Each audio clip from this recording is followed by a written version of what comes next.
championship football is a brand in Birmingham. And after an early stumble, the Stallions thundered back to their winning ways. Going deep. Oh, dropped it in the basket. This is just a team with championship pedigree. But a new challenge lurks on the horizon. An unbeaten, boisterous Renegades team that will test the Stallions' mettle. Into the end zone, a touchdown, Burnett. Renegades putting it on. Two teams clash in a matchup where only one result will do. Double speed, breaks free for a touchdown. An early season, singular sort of test. Oh, what a hit. And tonight, both teams know they have to win it. What a grab. The Arlington Renegades, the Birmingham Stallions, next on Fox.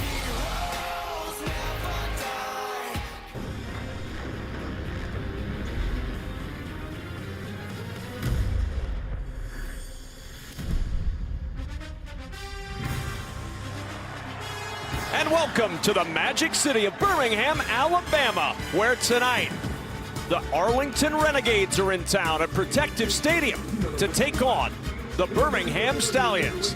First home game of the year and the chance to reveal the championship banner celebrating the UFL title, the third straight spring crown for the Birmingham Stallions, trying to go for number 4 this season in the UFL.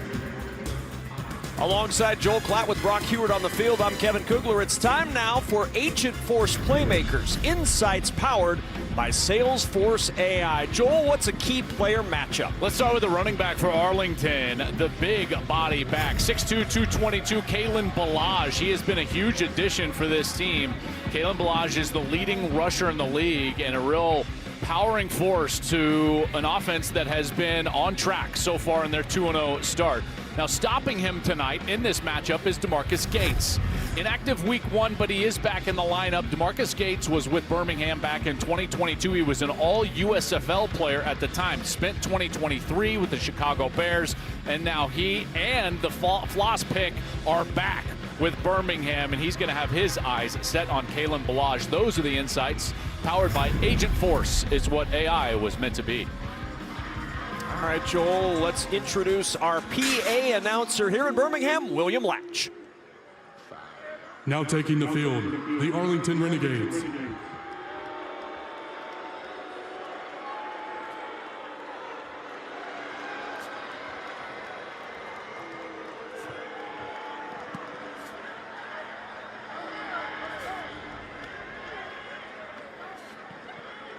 Making their 2025 home debut, two-time USFL champions and last year's inaugural UFL champions, here are the Birmingham Stallions.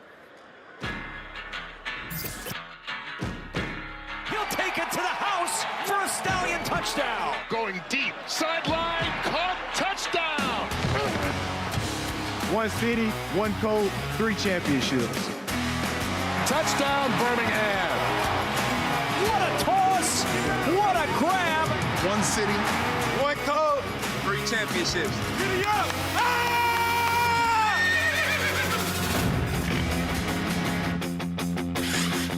And now taking the field, your Birmingham Stallions. Led by the Stallion and Coach Holtz.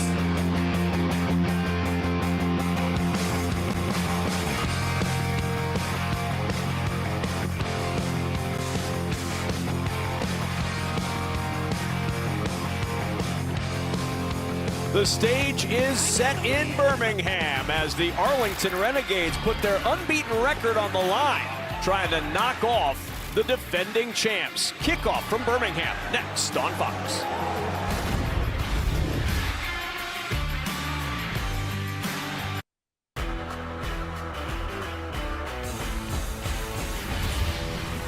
I got a hunger, I gotta feed my soul.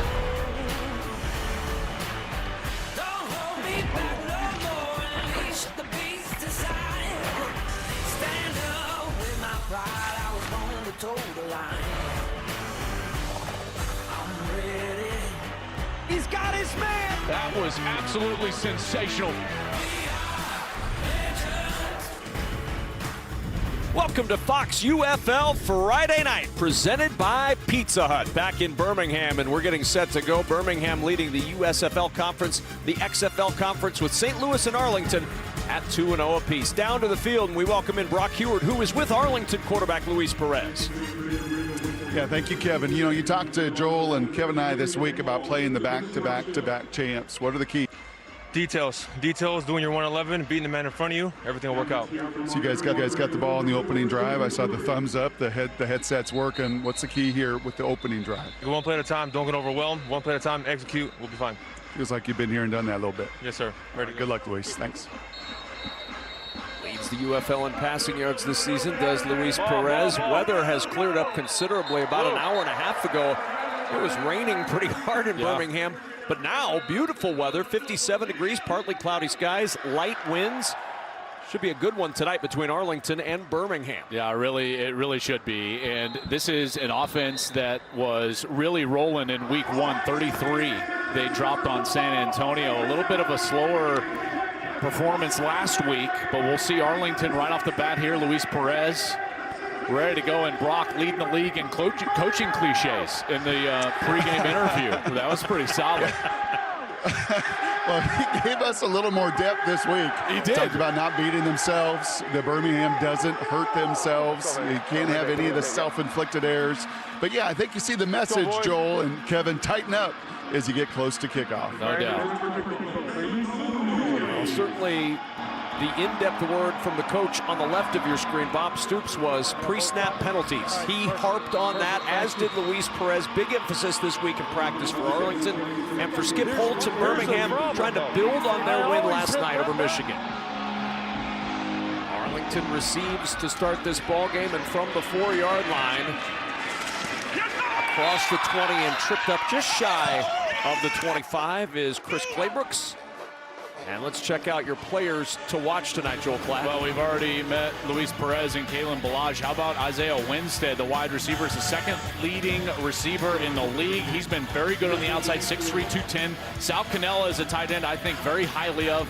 Getting him the ball is always a good idea. And then defensively for Birmingham, Kayaba Tazino is always around the football. Last week, 9 tackles, and then putting the pressure on the quarterback, Bradley and 2 sacks on the year, and he's got to be in Perez's face all night long. That's Cannella in motion on 1st down and 10. And Kalen Balaj, his first carry. And the league's leading rusher through 2 weeks. Look at him push that pile for a 1st down for Arlington. That has been a huge get for Arlington because of what it provides for Luis Perez. He has been playing so well. Leading passer in the UFL through 2 weeks, 375 yards, 1 touchdown, 75%. But again, I think it's because of that run game. Their ability to establish the run, in particular in the first half of each of their first 2 games, has allowed them to get to play action and allowed Luis to be really efficient throwing the football over the middle of the field.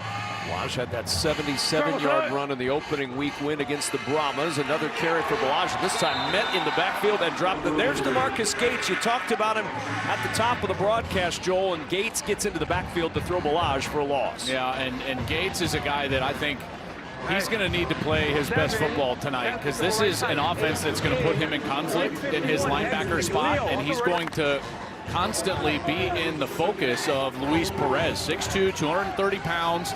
But I love his athleticism and length, and he's constantly around the ball. 2nd down and 12. Perez to the air for the first time, and on the slant connects with Isaiah Winstead, and Winstead close to another Arlington 1st down.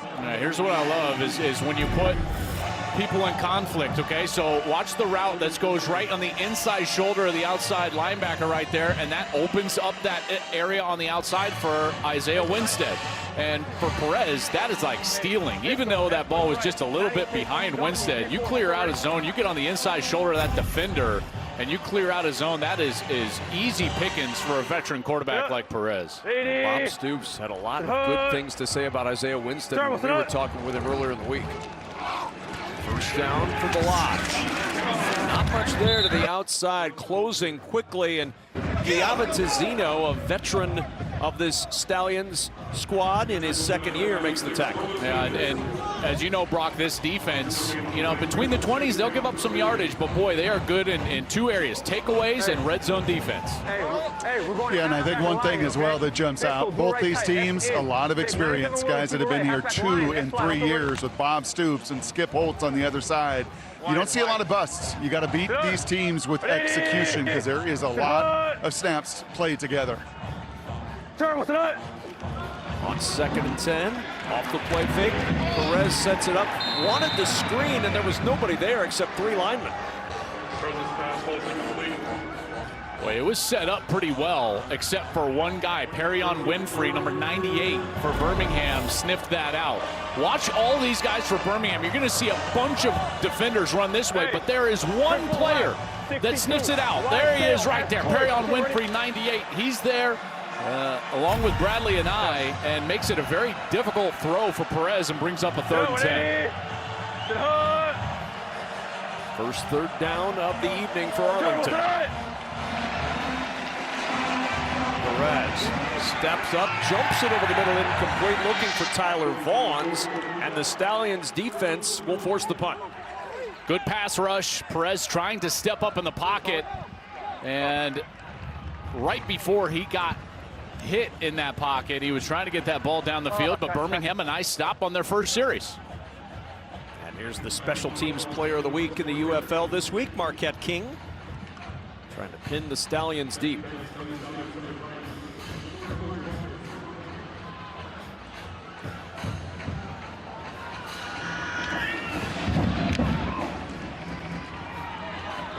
Trying to hang this one up there.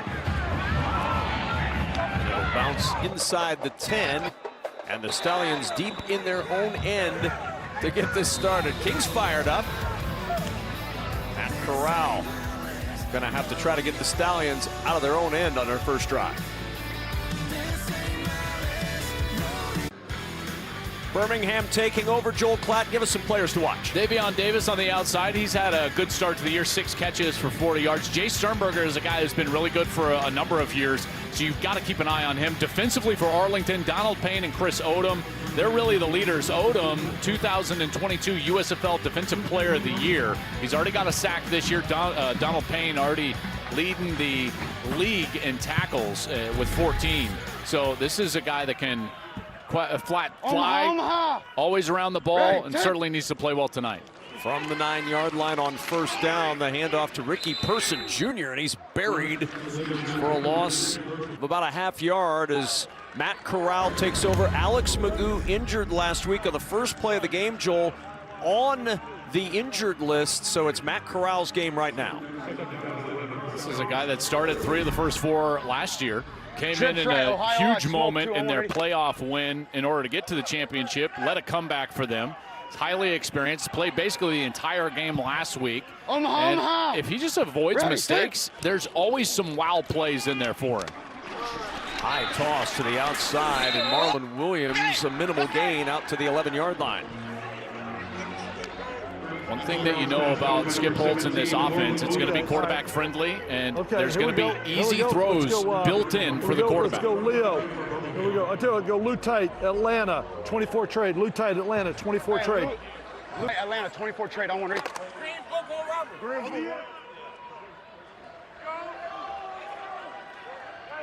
Left flat.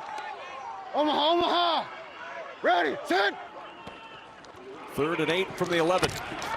Corral going deep, and it's going to be intercepted at the 35 by Joe Powell.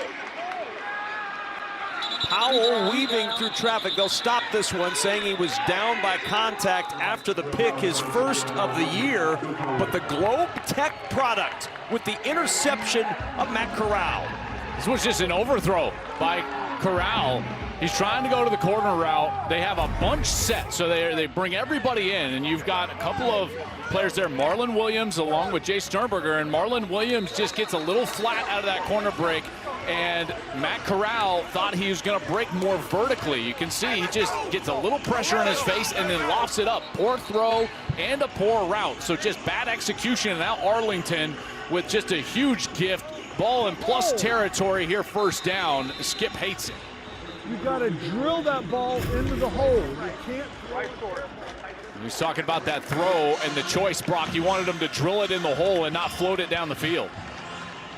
Yeah, and I think Skip ran a 4.440 to the tablet that he's checking out right now.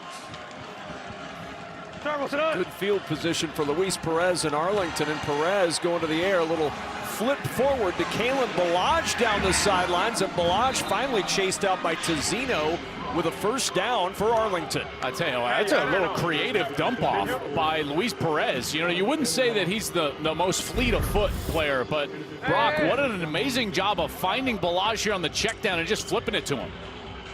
Well, you say this all the time, Joel. There's a lot of different ways to play this position. You don't have to be the greatest athlete in the world, and if you're not, you better know thyself. And I think Luis knows what he is and what he isn't, and he's creative getting that ball out on time. First down from the 23 after the 15-yard gain. The handoff to Day Hunter picks his way to the 21 for a pair. Boy, what a mistake from Matt Corral. Giving them this opportunity, the Renegades. There's Corral over on the sideline. And they kind of touched on that early, basically the play before. You know, he'll give you some wow moments, but then there are times, Kev, where he makes some of these mistakes that you're like, oh my gosh, it'll make you pull your hair out as a coach. That was one of them. Just choosing the wrong trajectory to throw that corner route. On 2nd and 8. The flip to the motion man, that's Javante Payton, and short of the first down by about 1.5 yards. Well, this is where Birmingham really excels, is red zone defense. They're #1 in the UFL in terms of touchdowns given up, touchdown percentage in the red zone. They're not great really anywhere else. You know, you can get after them a little bit, but when you get into this area, they are generally very stout. An opportunity here on 3rd down. Short, trying to find room up the middle. Balaj gets nothing. To your point, Joel, they shut it down on 3rd. Where does Bob Stoops go on 4th down? I think you take the points here. The way that Birmingham has played offensively this year, yeah, this is a good choice by Bob Stoops. Remember, guys, Birmingham offensively, this is not the same Stallions teams that we've seen over the last few years. They've only scored 3 total touchdowns in their 2 games. So putting points on the board here and making sure to capitalize on that defensive takeaway, I think is the right way to go. Lucas Havrasik, the kicker for Arlington. You see his numbers for the year. His biggest numbers came with the Rams in 2023 as he bangs this one home. There is a flag down on the field goal.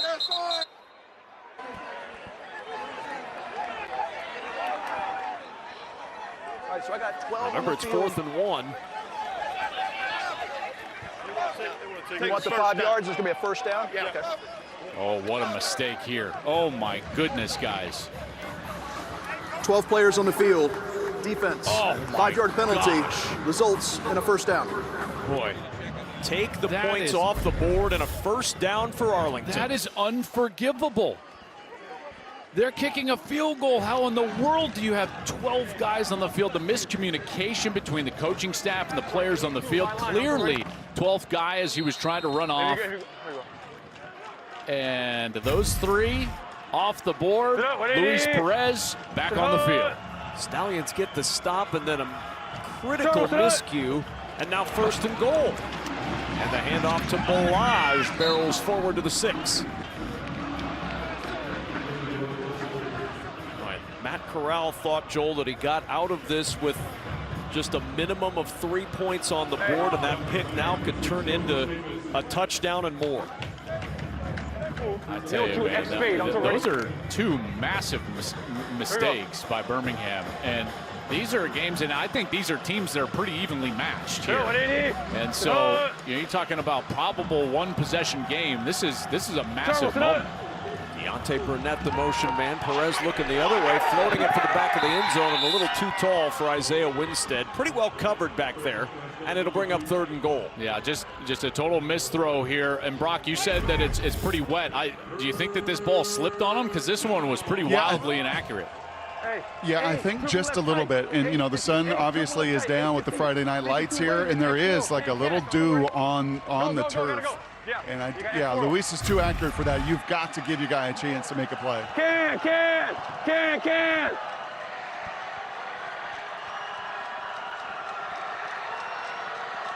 Third and goal. Perez with pressure coming. Down he goes at the 10-yard line. The Stallions defense again gets the stop on third down. The sack from Ronnie Perkins. I tell you what, how about that stop again from Birmingham? And again in the red zone. This time it was Ronnie Perkins, as you were mentioning. Watch him, he's going to get upfield and then get back to Perez as Perez is trying to scoot up in the pocket, step up in the pocket. And it's a good bull rush, power move from Ronnie Perkins, playing his college ball for Oklahoma. And the old Sooners coach on the opposite sidelines hates seeing that. And another field goal try, this one good as well, from Lucas Havrasik. 3 points, the result of the Corral interception. He throws the pick.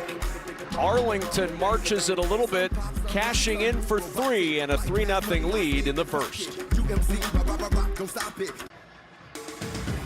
Tonight's game is sponsored by Progressive. Progressive protects your home, auto, boat, motorcycle, and RV, and could save you money. And by Ace, the helpful place.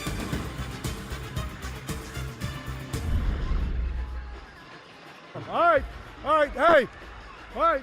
We keep talking about those corners. You can't throw those big moon balls. You got to spit it, get it away from those safeties, throw those big air balls on it, and they're going to react. That's why we're talking about 24 yards shooting that ball into the hole, not putting an air ball on it to those corner routes. Well, let's go back to it because you only would throw a long ball with air against man defense. That was clearly zone defense, and that's also what Skip would be talking about is if you see zone coverage, Brock, as a quarterback, you're going to throw a corner route. That ball has got to be thrown on a line, driven out there.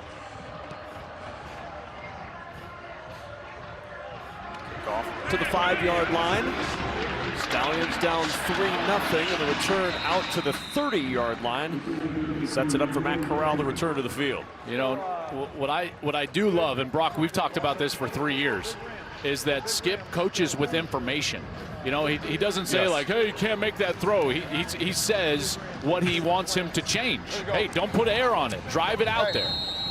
Big ram. No, I think that's very true, Joel, but that information that the quarterback also gives the play caller, if you can't see that and you can't read that, that can make for a hard night as a play caller as well.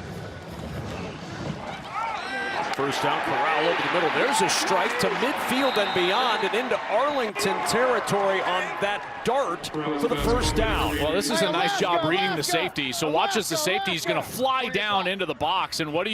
You just replace him with the ball right back there. Little RPO. Beautiful job by Matt Corral, keeping his eyes up.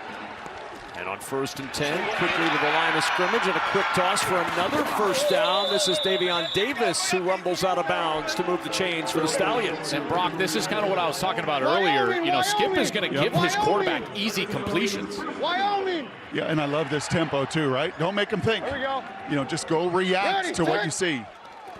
13 yards on that completion. Now Corral going to run a little bit of a fake, and Corral picks up 8 yards on the scramble. Let's listen to Skip Holtz.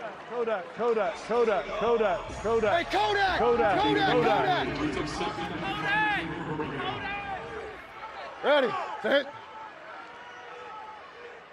Kodak is, let's go take a picture of the defense. Do you see that? And then they call the play. I love that. Kodak, let's go take a picture. So then they see the defense. They can run it. They try to run it. Arlington stops them. Let's listen in one more time. Nothing there for C.J. Marable. Guy, just stop. Move his feet right in the hole. Okay, here we go. Let's go Rambo. Here we go. Let's go Rambo. Let's go Rambo. In the odd. There we go. Hey, Rambo, in the odd. On one, ready?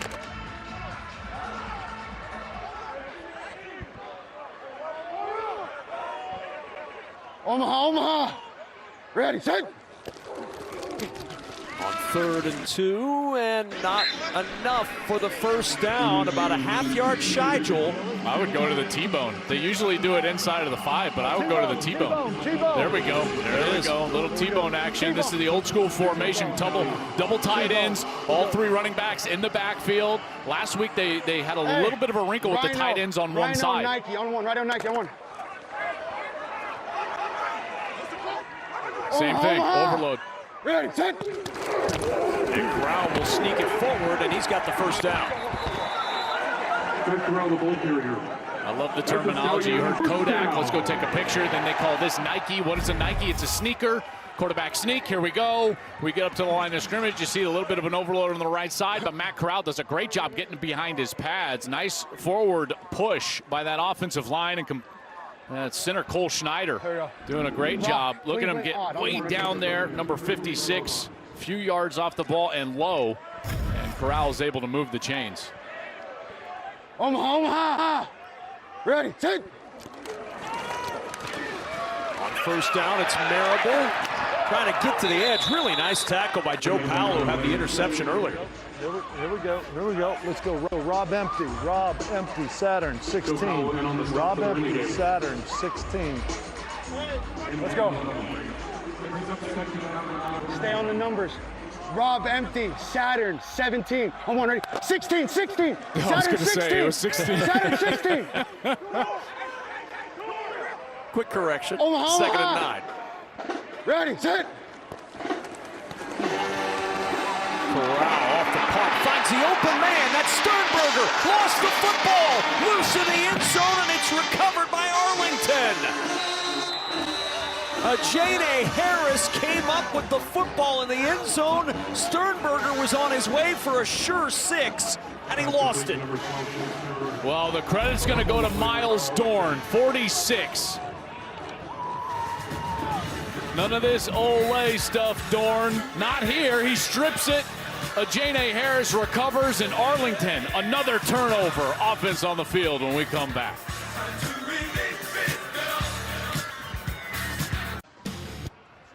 And now Above and Beyond, brought to you by Jersey Mike's. Well, you're going to see Jay Sternberger. He's going to come across the middle, and he's going to set up right, basically over the ball. And after a pump fake, Corral finds him, but then there's Miles Dorn. Great pursuit. Comes over the top, strips it away from Sternberger, and he knows he's not going to be able to bring him down before the end zone, so he just kind of clubs at that ball. And then sure enough, he's able to knock it out. Jane Harris, who had an interception last week, is able to recover that ball. And I tell you what, that is a massive mistake. And Brock, this is something that Luis Perez said that Birmingham doesn't do. They don't make mistakes. Well, they've made a couple of huge mistakes so far.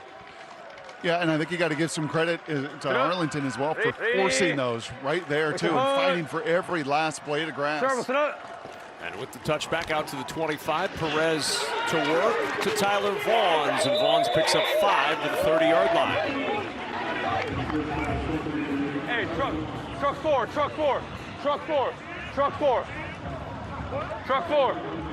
Hey. Here we go. Stay. Turbo, sit up. Perez, quick toss to the sidelines. Vaughns again. That's a first down. Progress stopped near the 37-yard line. And so far, so good for the offense of Arlington, and specifically, Joel, those pre-snap penalties that had Bob Stoops and Chuck Long and Luis Perez all worked up this week. Well, the penalties in general, right? 11 in week 1, 7 in week 2, 7 false starts just on their offensive line so far this season, and they really worked on that this week. And Luis Perez saying, hey, we're going to go on the road. We've got to be able to change the cadence and hold our water up front. So far, they've been able to do that. On 1st and 10, fake the reverse. Perez going to the air, and looked like contact early, and there's the flag. Fayon Hicks all over Tyler Vaughns, and that'll be a first down. This is a secondary that's down a couple of players, you know, so they're thin in the secondary, and Perez trying to take advantage. 26 defense, spot foul, go. Pass interference. Defense, number 26. Ball will be placed in the spot of the foul. Automatic. First down. So they're trying to run man coverage right here across the field, and here's Hicks behind him. And you can see, you could say maybe there's incidental contact, but I don't know. There's that left hand behind him. See how he's pulling that left hip? And that's, I think, what ends up creating the contact with the legs. I think that was a pretty good call there with that tug on the left hip. From the 46-yard line, the handoff to Day Hunter, who picks up 4 to midfield.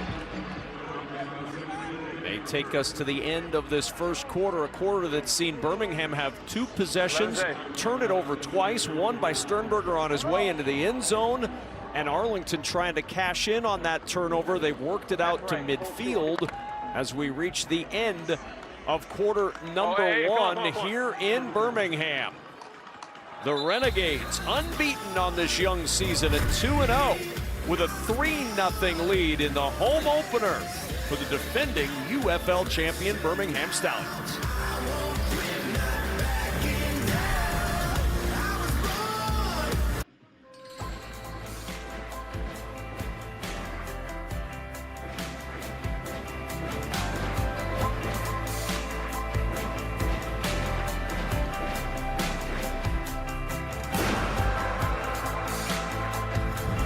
Welcome to Fox UFL Friday Night, presented by Pizza Hut. We've played 1 quarter, and the Renegades with a 3-0 lead over the Birmingham Stallions. Kevin Kugler, Joel Klatt, Brock Heward, our entire Fox crew. Fox UFL Friday Night in Birmingham tonight, and so far Arlington taking advantage of 2 turnovers, 3 points so far, although this drive, any points they get off this would come off the Sternberger fumble going into the end zone. Here we go. Terrible, On 2nd and 6, Day Hunter starts the quarter with a loss on the play, swallowed up in the backfield. Willie Arbery the first to get there, and then Ronnie Perkins coming to clean it up. There's nowhere to go in this run game. You know, just no push in the offensive line. And this defensive line is doing an excellent job of creating upfield movement, and then they can't get to the linebackers either. These guys are separating. Ronnie Perkins has now done a great job. We've seen him with a sack already tonight. That's a nice tackle in the backfield, so they're doing some work up front. Terrible tonight. And movement up front, and they held their water, just what Luis Perez wanted them to do. He used his cadence to get a free 5. It's exactly what he told us he wanted to do, guys. Encroachment. Defense, number 98. 5-yard penalty.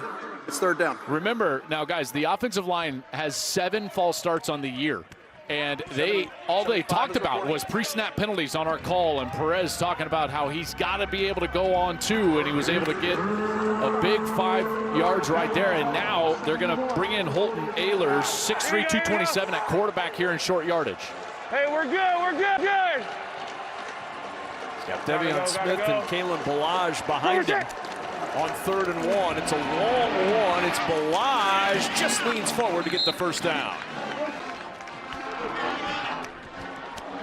It's a big first down there, and now Perez will come back out. But Brock, I mean, I've never heard a quarterback talk that much about just cadence and then his O-line holding their water, but they did so just there.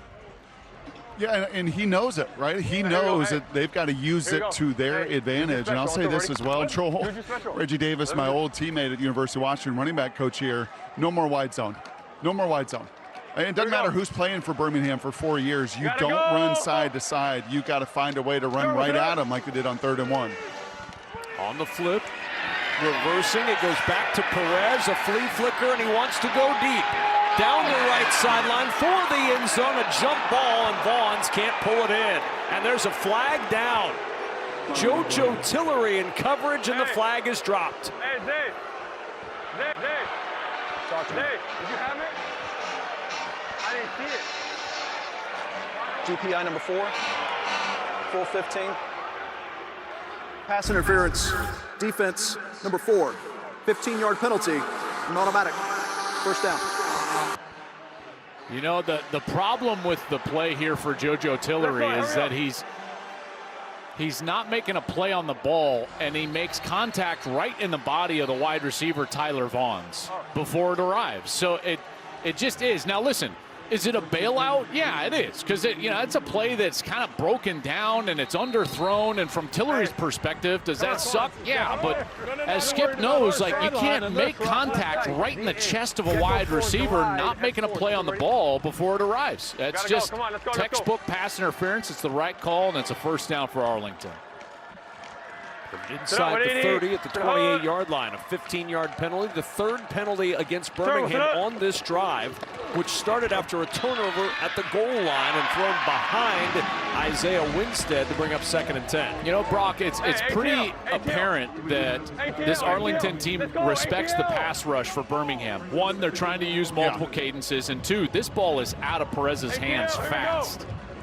Yeah, this is as much anticipation as I've seen in 4 years on the sidelines, Joel.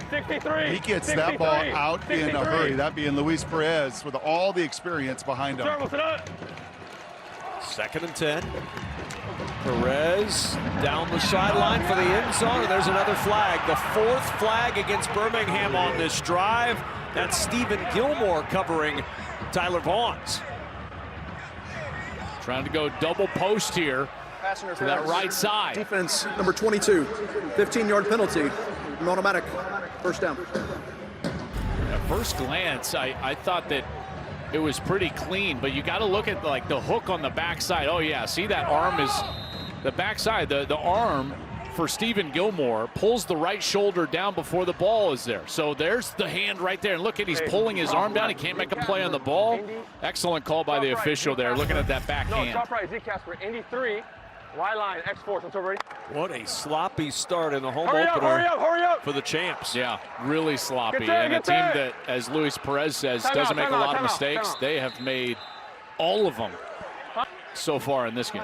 Arlington has to use a timeout. Play clock winding down, but the Renegades on the move. Already up 3-0, looking for more in Birmingham. The road to the Indy 500 hits the streets of Long Beach for the 50th running of the Long Beach Grand Prix. The fastest racing on earth continues Sunday at 4:30 Eastern on Fox. Got some offenses going at IndyCar speed. Shirts came off at IndyCar speed in the stands.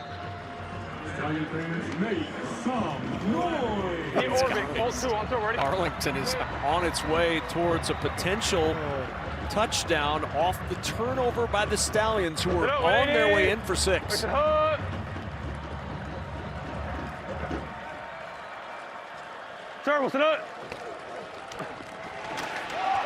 Balazs, a yard on first down, if that. Chuck Long, the offensive coordinator of Arlington. Let's listen in to Chuck Long upstairs. Let's go. Hey, huddle, let's go. Hey, hurry up. Sofa left flex. H push, 52, Y Mozart, F ditch, Z fade. Until ready. He got the play call in before we got to him, but you heard Luis Perez got the play call. Here we go. 180. Sit hut. Terrible, sit hut. Perez on 2nd and 9. Over the middle on a cross at Sal Canella down to the 9 for 3rd down coming up. 11, Dixie right, Z move, 62, Y Colorado, X-Ax. Dixie right, Z move, 62, Y Colorado, X-Ax. Hey, who's the Z? Who's the Z? Hey, Dixie right, Z move, 62, Y Colorado, X-Ax. Until ready. Hey, in the slot, JP. Let's go. JP, go. Get set. Gotta go. 9th play of the drive. Play clock at 1 as Perez gets the snap. Pressure coming. Perez in trouble, and down he goes. That pocket collapsing, and the sack from Bradley and I. I tell you, when you got 4 guys that can get after the passer, your red zone defense becomes so much easier. Why? Because you can just sit everybody near the goal line. Look at all these secondary players in the backside, right? All these guys, safeties, linebackers. Where's Perez supposed to throw the football? Why can they do that and just sit there from the 5 to 5 yards deep? Because of the pass rush, and they get home again. Bradley Anai came into the game with 2 sacks. He's already presented pressure on Perez, and they hold him again to a field goal opportunity. Field goal is good, and if you're Birmingham, you feel very fortunate right now. 2 turnovers, 1 going in for a touchdown, and yet only down 6 with 9:56 to play first half.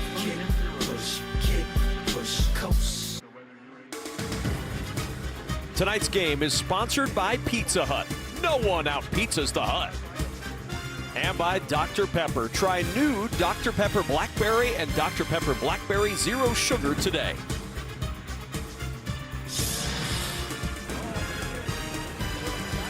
A 6-0 lead for the Arlington Renegades. 9:56 remaining in this second quarter, and some key players out. Left tackle Christian DeLauro on the shelf right now with a neck injury. That put Jerron Jones in at left tackle. That's one of the big ones for the Stallions.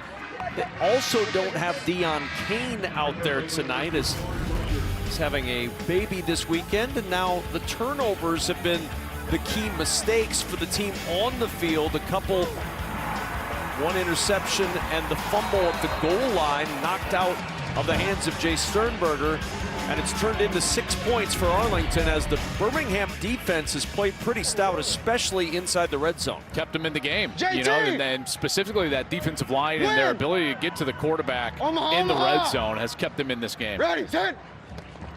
So now Matt Corral back to work again, and he wants to go deep down the right sideline, and a jump ball incomplete, but a flag. Jordan Thomas, the tight end, the intended receiver, and the flag drops.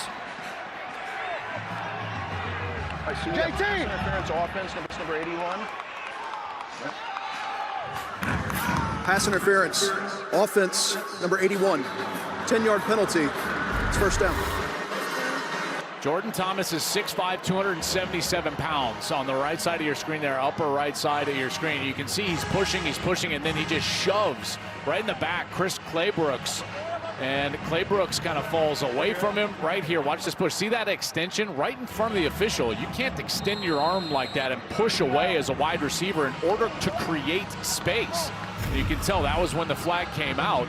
And now it's 6 penalties for 60 yards against Birmingham. 26 trade on 1, ready. And the penalties have been an Arlington problem in the first 2 games of the season, and nary a penalty against the Renegades so far. Omaha, ready, 10. So first down and 20. Corral to the air again, and too tall for his intended target, Amari Rogers, and it brings up 2nd and 20 for Birmingham. All right, so think about this. You got to get half of this back, right? 2nd and 20 has got to turn into about 3rd and 8. Here we go. Let's go Rio. Rio, move, Apollo even. Rio, move, Apollo even. That's your mindset as a play caller Apollo even. and a quarterback. You don't want to try to get all of it back. You create a mistake. Get half of it back, create a more manageable 3rd down. That's the whole goal of this snap. Omaha, ready, 10. Here's 2nd and 20. Corral looking for it all down the sideline, and it's incomplete for Jalen Camp, and now 3rd and 20. And they didn't get any of that yardage back. That was the time for a draw or a screen. Here we go. Let's go Rob Empty, Florida, 25 Pirate Search. Rob Empty, Florida, 25 Pirate Search. Rob Empty, Florida, 25 Pirate Search on 1, ready.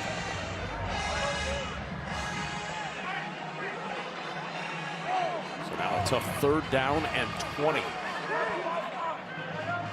Omaha, ready, 10.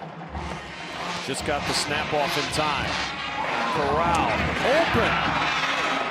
Broken tackle. First down, Birmingham. Amari Rogers able to bounce off contact and move the chains. I tell you, this is a coachable quarterback, because we heard earlier in this game where Skip Holtz was telling his quarterback, Matt Corral, you got to drive the corner route out to the outside, not put air on it. That ball was thrown with some pace and velocity out to the outside, and Amari Rogers is able to not only catch that ball, but stay in bounds and move the chains. Boy, and if Ajane Harris, Joel, wraps him up, he looked like he was a yard short. Sideline incomplete, intended for Jalen Camp. Let's go downstairs, check in with Brock Hewitt. Well, Joel and Cougs, you guys know, one of our favorites over these years to hear from. Case Cook is back, a quarterback now of Birmingham. Yeah, let you cook right now on the play call. What?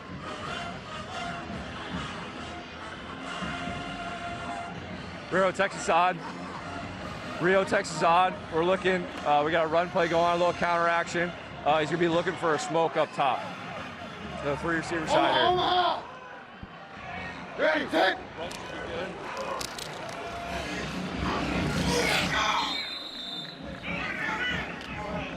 Okay, third down. Here's the play. Okay, 3rd and 10. 3rd and 10. Here we go. Here we go. Let's go Razor.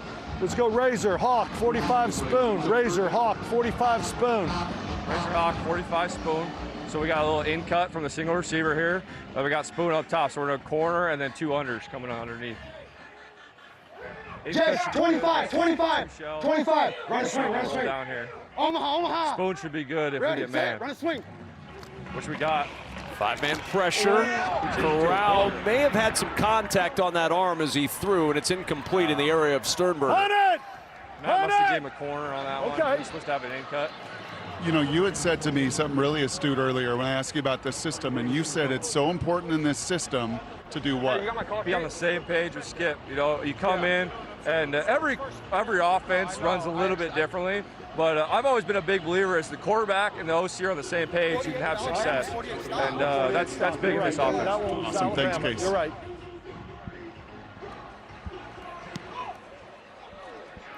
So on 4th down, the punt, fair caught near the 9-yard line. And a timeout in Birmingham. Luis Perez and the unbeaten Renegades back to work in the Magic City in a moment.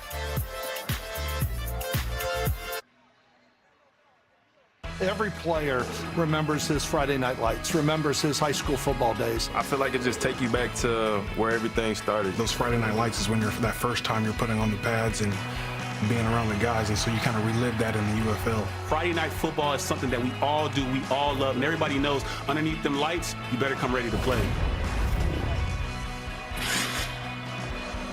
And the lights are bright tonight in Birmingham. A 6-0 lead on Friday night for the visitors from Arlington with 6:04 to play in this second quarter. Kevin Kugler, Joel Klatt, Brock Hewitt. You see the ball control, more yardage for Birmingham, but Arlington with 22 plays over 15 minutes of time of possession as they take over inside their own 10.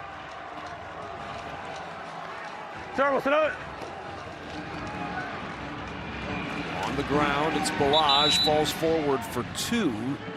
The first carry of the day, Joel, Balaj went 10 yards. Since then, 10 rushes for 11 yards for Arlington. You know, it was eerily similar last week. You know, for Arlington, they couldn't quite get the run game going. They were under 4 yards per carry in that win against Houston. Only won that 11-9. In fact, that was a 3-3 game in the 4th quarter until they kind of put it together, a 15-play, 92-yard drive for a score. So, you know, this offense has been sluggish now for a couple of weeks. Perez, open man, first down for Arlington. Nice safe toss to find Lawan Winningham for his second catch of the year. You know what I see, Brock, here is that they're going to be able to move the football in between the 20s, because plays like that, Birmingham will give them. But then once they get into the red zone, you can't just throw a hitch anymore, or those short routes, and then the defensive line gets going, and so they're going to have to try to come up with a totally different game plan for what they're doing right now in the middle part of the field, and when they get down to the red zone, if they're able to get there. Canella in motion on first down for Perez and this Arlington offense. Hand off to Balaj, stringing it out, and Tizino drops him for a loss. What's the personnel? They still 12? All right, here we go. 8. Nope. Hey, train jab, Silver, Florida. Silver, Florida. Train jab, Silver, Florida. It's Corey Chamblin, the defensive coordinator. He stepped in last year, late in the season. John Chavis, who had been with Skip and Birmingham for all the way back to their start in the USFL, had to leave, and Chamblin has stepped in and done a really nice job in his term, and he was promoted from secondary coach week 8 last year, led them the rest of the way.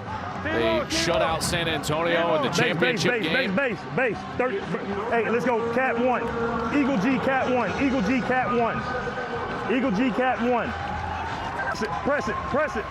Brock, if I hear Cat 1 as an offensive player, I immediately think it's cover 1 and I got some sort of corner blitz coming in.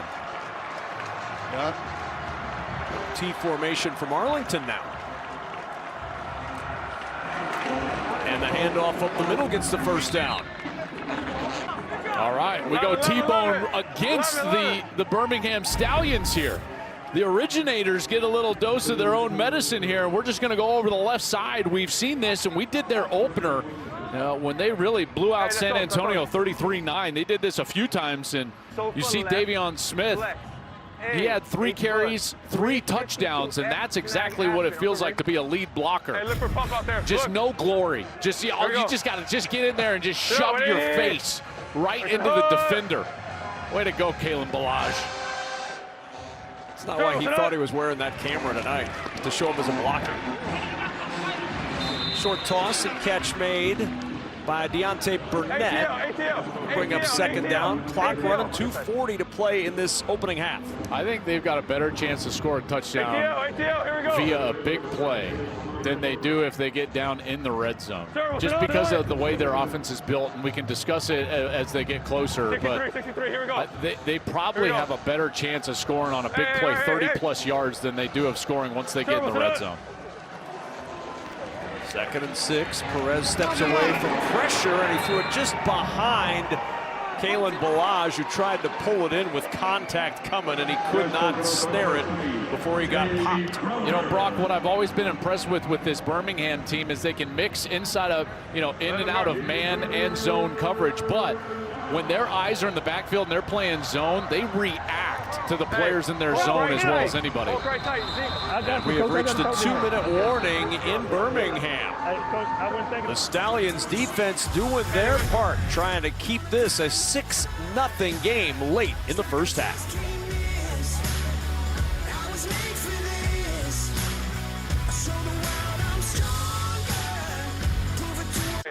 Hey, Tim, and then get out to the checkout.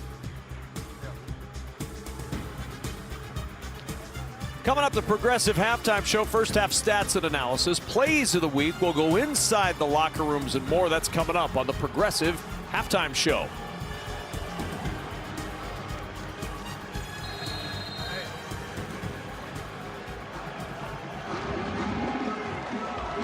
Nothing Arlington, a 3rd and 6 coming up for the Renegades.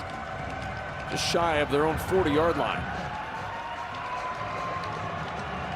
Sit up, 180. Go out.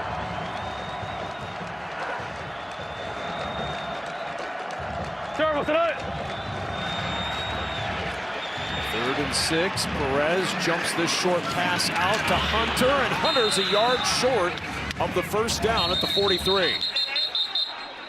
And a timeout's going to be called. Hey, you have it or no? We had South. You had it? Did you break in?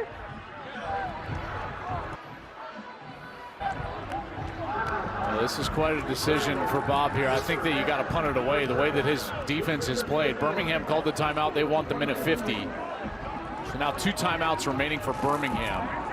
But Arlington, what you don't want to do is just give them a short field, so you don't want to jumpstart Birmingham's offense, which has really not done anything so far here today.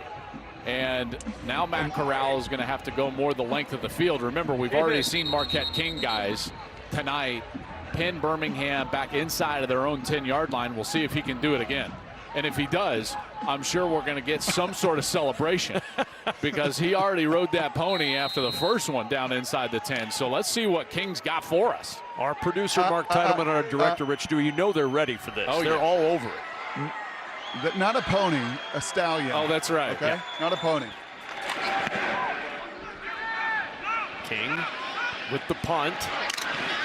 Fielded at the 12 with the fair catch. What do we got? He didn't do anything. He didn't get it inside the 10. There's no reason to celebrate. Professional tease, and he walks off the field. It's terrible. I mean, punters are dead to me. There's no TV drama for Marquette King at all.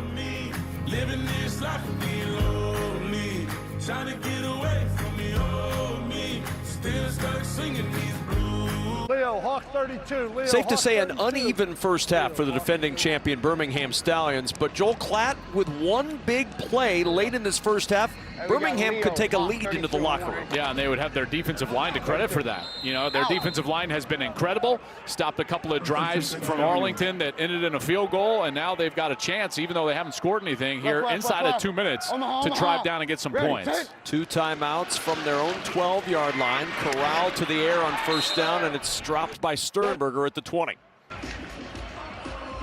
The hell's he running?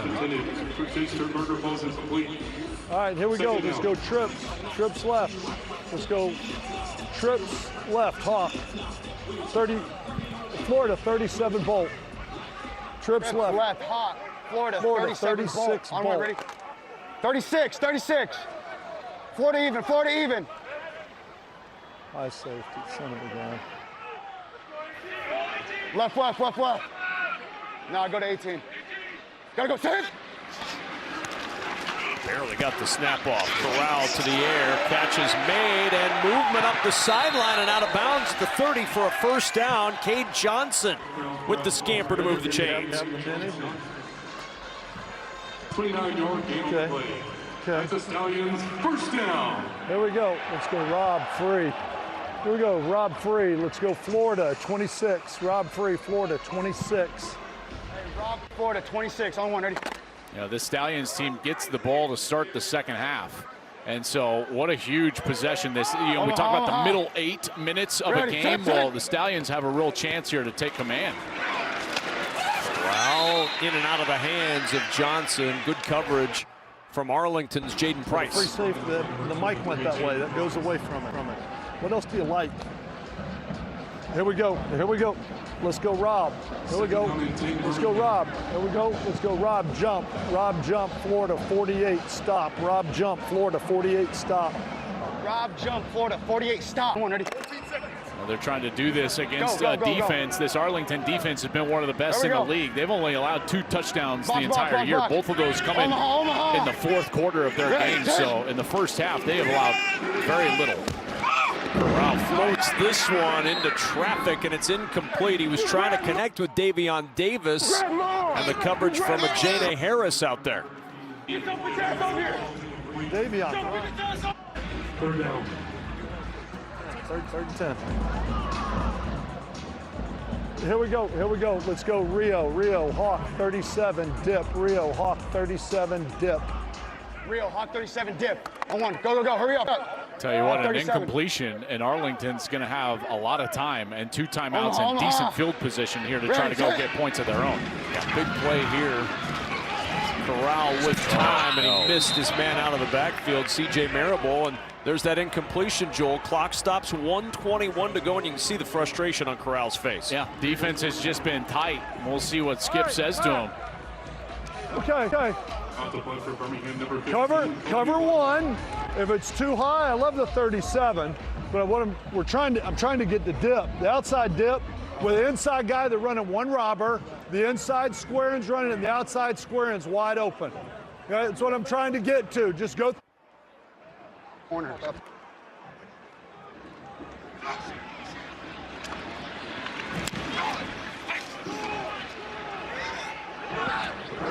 Bounce at the 35 and spin dead just shy of the 30. All right, Joel Klatt, let's get some hardcore football in here late first half. It's really been all about pressure. This defensive line for Birmingham getting some pressure and allowing the secondary to play with eyes in the backfield, and they're not having to help out or blitz in order to create that pressure. So these 4 guys up front, which have been really good all year long, allowing that secondary to just stand back in the goal line. This is what makes their red zone defense so good. And you can see Perez has had nowhere to go with the football and allows the rush to get home.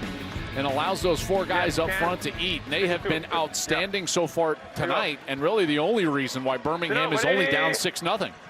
6 points allowed, those 2 sacks. Now to work from the 30-yard line for Luis Perez and the Renegades. Day-Day Hunter in the backfield. Perez to the sideline, caught by Vaughns, out of bounds with a first down and a pickup of 11. Yeah, that's a good route by Tyler Vaughns. Dropping out of there on the outside, and then good timing by Perez, putting that ball on time and on target. Hey, we're going the same exact play. Okay, we're going to go File triple in the left. back of your mind, Lucas Haversick, the kicker. Can 62 call, run ready. Hit a 52-yarder with the Rams in 2023. His college long is 57 at Arizona. I love this, Brock. They're going the exact same play here, and it looks like they're going to get a similar look. Yep, got the look. And the draw. Room up the middle for Day-Day Hunter, a first down and more to the Birmingham 41. You know, that's odd because he said he's got the exact same play, but clearly he's got a run check in there. He sees safety's back, and so he hands it off. 62. Flat. Here we go. Plenty of time, still 2 timeouts to work with.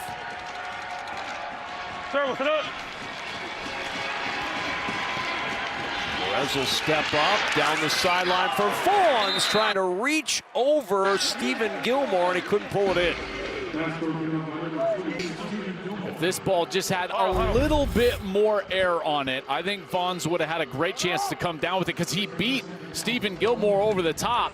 But because it was just underthrown a little bit, Gilmore is able to be right there in that catch window and breaks it up as Vaughns is unable to corral it going down to the ground. Hurry up.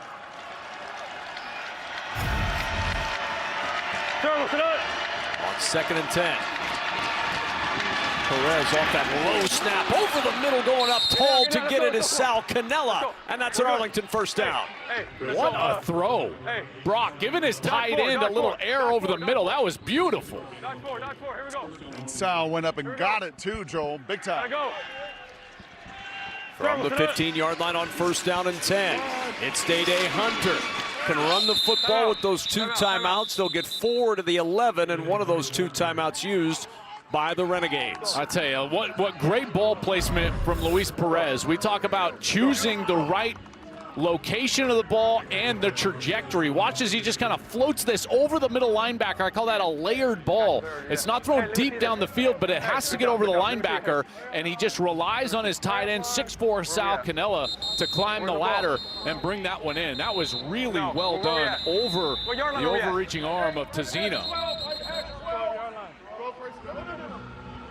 Now the question becomes, though, Brock, like, how do you score once you're in the red zone here? You know, so they've got 25 seconds left.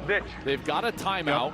So everything at their disposal, but they've done nothing in the red zone. So it becomes, I would say, matchup. It's got to be Cannella or Winstead, right? Here we go. Or if he doesn't have it, this is where Luis has got to extend the plays. This is where he said he went to work this offseason knowing that he's got to keep plays alive with his feet. If it is not there, right on time, he's got to be a little more creative than he's been the 2 other series in the red zone. They're not going to get pressure. It's a 4-man rush here, and they're just going to sit in that zone coverage. There's that 4-man rush. Perez throws it short, caught at the 7-yard line by Deontay Burnett, and they're going to have to use their final timeout here with 18 seconds to go. Well, man, I tell you what we've seen here, Brock, tonight is that Perez has done some work getting the ball out of his hands quickly. And you can tell they respect that pass rush, which we've talked about. But to combat that, they're getting the ball out of the quarterback's hands as quickly as they possibly can. That one, 1.1 seconds here. Not a play fake.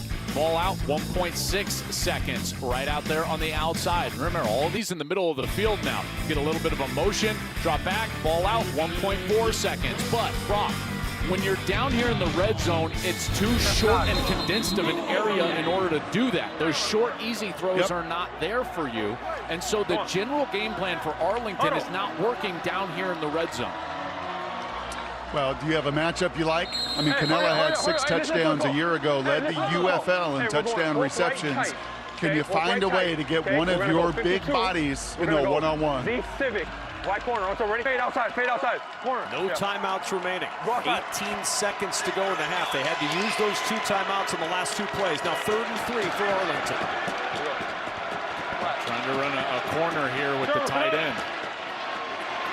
On 3rd down, Perez checks it down. The catch is made, but inbounds. Did he get the first down? I don't think he did. Clock's going to run. They need to go spike this. They have stopped it for the moment. Why did they stop the clock? There's a flag down. Personal foul. Roughing the passer, defense number 96. Wait. Personal foul, roughing the passer, defense number 96. Penalty will be enforced to the 2-yard line. Automatic, first down. I mean, Carlos Davis, another miscue by Birmingham, and this one would have ended the half had he not committed the penalty. These penalties and mistakes for Birmingham have been Killers. monumental. This is a killer, and just no need for this whatsoever. Watch at the end. He lowers his head and goes right into the face of Perez. I don't understand, Brock. Do these defenders think that the flag is not going to come out? And I'll tell you this, Joel, if there's no flag, they don't get the field goal off. No. There's not enough time. No, because he did not get the first down, which means the clock would not stop, which means that the half would have ended. Now a Birmingham timeout before this 1st and goal snap. I know, man. I saw. I mean, and Brock, it's absolutely the right call. I saw that. He jumped there was a into the launch face. aspect Yes, into this. Of course there was. I mean, you just can't do this. This is the ref cam, and you can see not only is it late, but he launches the crown of his helmet right up into the face mask. Carlos Davis does. Flag comes out, clock stops. Now, not only does the clock stop, they have a first down, and with 9 seconds, get at least 1, maybe 2, Brock, chances into the end zone. Yeah, but Luis can't throw this short of the end zone here. It's got to go into the end zone. Yeah. You know, if you were to not know the back-to-back-to-back champion over the last 3 years in spring ball, you would think it would be Arlington. Yeah. They have been buttoned up. They've not made any mistakes. They've been clean, and it really has been. Arlington, number 75 is eligible. 75 is eligible. Alex Akingbula is the eligible offensive lineman, the extra guy on that line. Right, on the quick, ready?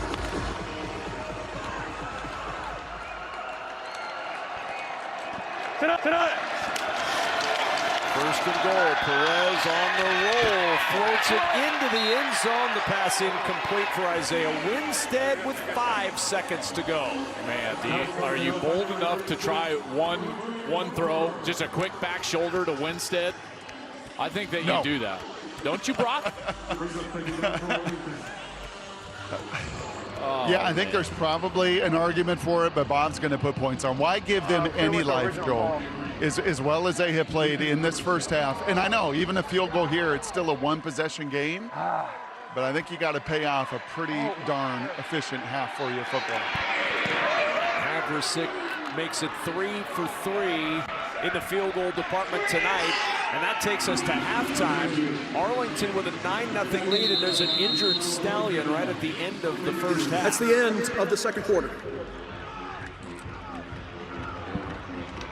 So the Stallions down 9-0 at home, and Luis Perez at Arlington trying to improve to 3-0 on this young season with what would be their biggest win of the year on the road in Birmingham, as we go back downstairs to Brock Hewitt.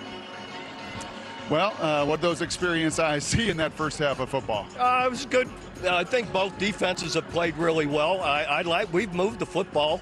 Defenses come up with some good turnovers that made a difference, especially when they're about to score. So Miles made a really good play there, but they're a good football team, so we got to keep playing. Biggest key in the second half when you get into the red zone there, 3 different times. Biggest key to scoring touchdowns will be what? Yeah, we just got to execute right down here. You got to give them credit. They've made us kick the field goals. Had a harder time running the ball down low, down in the red zone. That would help if we could do that. But just got to keep playing. I appreciate it, Bob. Thanks. Time for tonight's big move, brought to you by Pods, and it's a big miscue, Joel. Well, which one is what I'm going to say, but this one was the biggest of them all because Sternberger's right on the 1-yard line, knocking on the door. Looks like he's going to get in for a touchdown for the Stallion. Miles Dorn comes over the top, strips it out. Ajane Harris with the recovery, and Arlington does not give up a point in that first half. So at the end of the first half, Arlington on the road with a 9-0 lead over Birmingham. We'll be right back with the Progressive Halftime Show coming up next on Fox. Welcome back to Birmingham. Tonight's UFL Halftime is sponsored by Progressive. And at the half, the Arlington Renegades with the 9-0 lead. Plenty to work on in this Birmingham locker room. The defense has done its job, trying to find a little offense here at halftime with Birmingham down 9 at the break. We're already about a quarter of the way through the 2025 UFL season. Here are some of the best moments so far.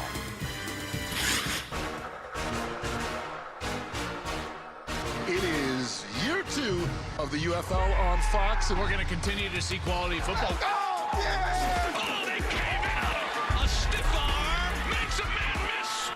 Yeah, you don't want that smoke. 435 brick. We're going to take a shot right now. Let's go. The UFL knows what gets the people going. It goes airborne. Picked up. What a snatch. Kalen Balaj breaking tackles and going all the way to the end zone for the touchdown. Excellent run from Kalen Balaj. Good job, good job. It's a way to get to that guy. Put your foot on their throat and dominate. What a run. Nothing between him and the end zones. And there they go. Make him kick this. Oh, the helmet comes off on that vicious hit. They're really good defensively. The best defense in the UFL. The DC Defenders vanquish the reigning champions, the Birmingham Stallions. Makes a move, breaking free into the end zone. It's a breakaway for 25 yards for Nakua. Time now, being pressure, tries to spin out of it, and that ball is picked off. Michigan's going to close it out with Kai Nakua, returning it all the way. Game sealer, going deep. Got it. Absolutely perfect. He muffed it. What a huge turn of events. Still on his feet. Breaks free for a touchdown. Intercepted. And he laterals it to the big fella. Trying to get there himself. He goes airborne.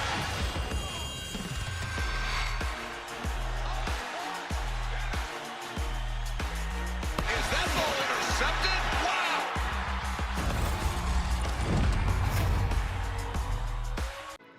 Tonight's UFL on Fox halftime is presented by Progressive. Arlington has come into the house of the champs and taken a 9-0 lead here through the first half. They've been terrific, in particular that defense. Let's take a look at some of the highlights from the first half. And then it starts with that Arlington defense. Joe Powell, opening series of the game, picks off Matt Corral. Poorly thrown ball over the top. Powell intercepts it. That led to a field goal for Arlington. Havrasik knocks it through from 27 yards out, and the Renegades had a 3-0 lead. It looked like Birmingham was going to go down and score. Their best offensive series was this one where Jay Sternberger was running into the end zone and was stripped by Miles Dorn. No Ole stuff from Dorn there. He strips Sternberger, and they did not allow the Stallions to score. They would their ensuing drive would go all the way down the field, end in another field goal, and that's where we stand, 9-0, 156 total yards for the Renegades, only 118 for the Stallions. But it's really been penalties and mistakes from the Stallions. This is not a team that resembles the 3-time defending spring football champions. It's been all Renegades. The only thing holding Birmingham in the game is that their defense has forced those field goals in the red zone. It will be Birmingham ball to start the third quarter. They're down 9 at home the night that they unveiled their championship banner. First time ever that Birmingham has been shut out in the first half, down 9-0 as Brock Heward is standing by with the head coach of the Stallions before the second half, Skip Holtz. Yeah, Kevin just said, first time you've been shut out here in Spring League. What was the message at half? Well, as bad as it's been, it's 9-0. You know, our defense is keeping them out of the end zone. If we can put a drive together, go down, put some points on the ball board, we're in the ball game. You know, we fumble turning the ball over, we throw a poor pass backed up, we just put too much air under it, let the safety run under it. We put our defense in bad field position. We just got to wake up offensively, and we got to get moving. We got to get some things going, play with a little bit of sense of urgency. I appreciate it.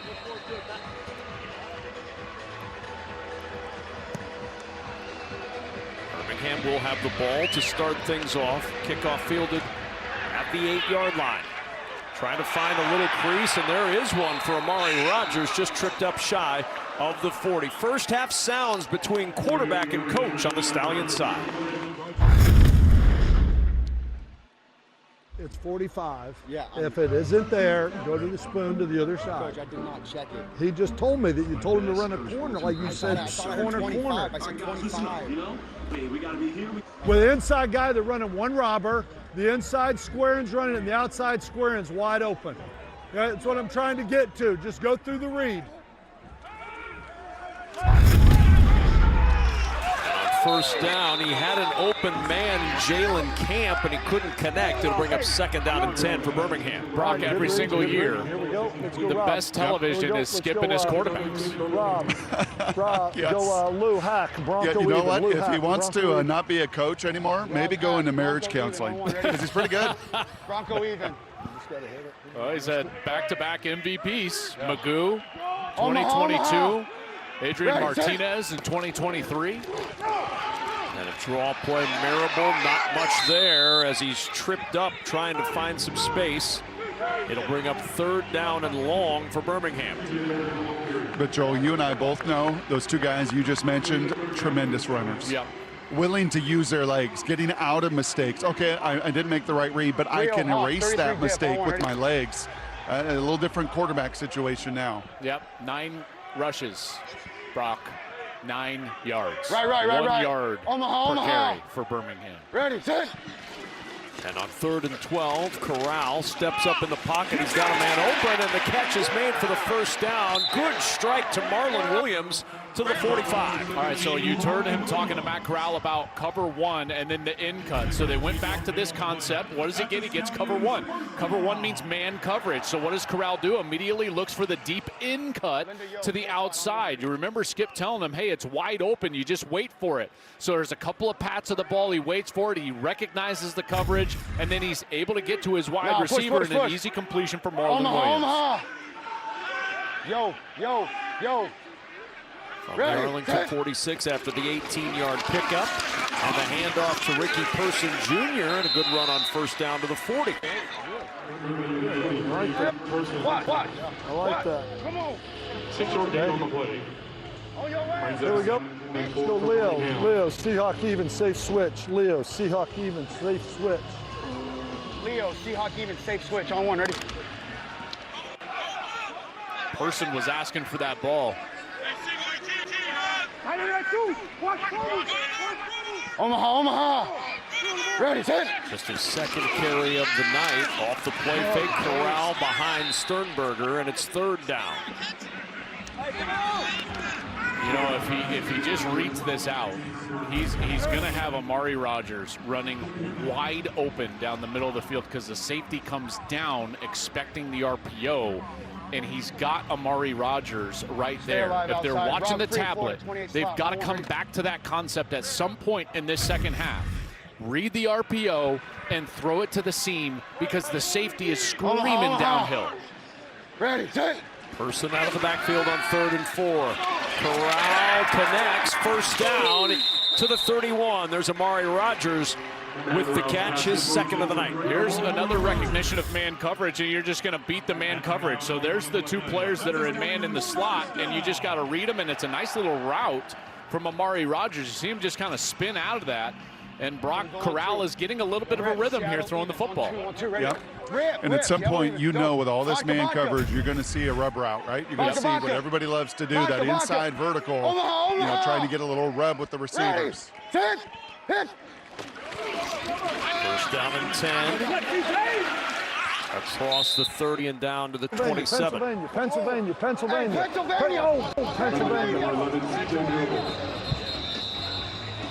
And an injured Stallion going to disrupt the plans of Skip Holtz. That's the center, Cole Schneider. So while they tend to Cole Schneider, we'll step aside from Birmingham.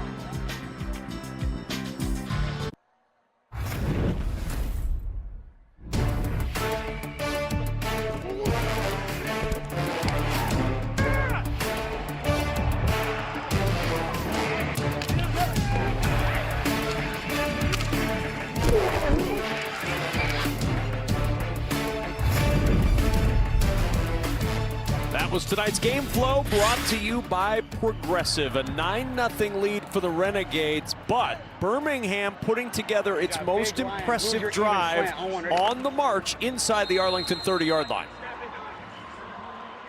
New center in the game. That's Delario, who moved in from his tackle position. Push. Omaha. Ready, take. Second down and 6.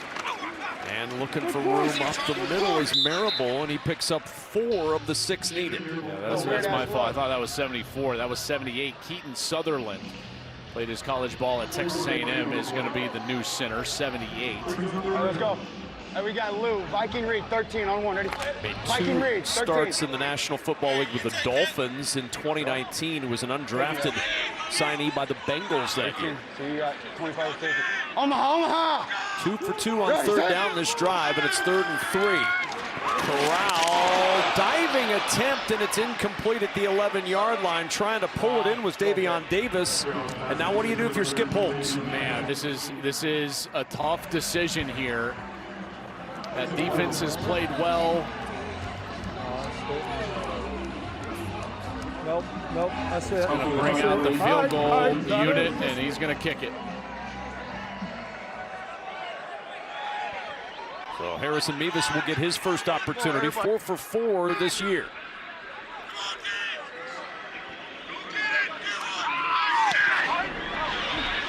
And the thicker kicker bangs it home to get Birmingham on the board. A 9-3 lead for Arlington now as the Stallions put points up for the first time tonight.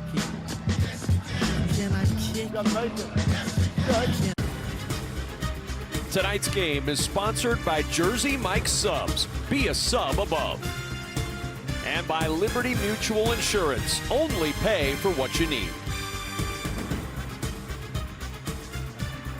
Stallions fans finally something to celebrate. The field goal is good, and Matt Corral and the offense going over what they saw on that last drive. A 9-3 Renegades lead with 10:09 to go in this third quarter. Stallions with a little bit of life to start the third, as Mevis will kick this one away for Birmingham.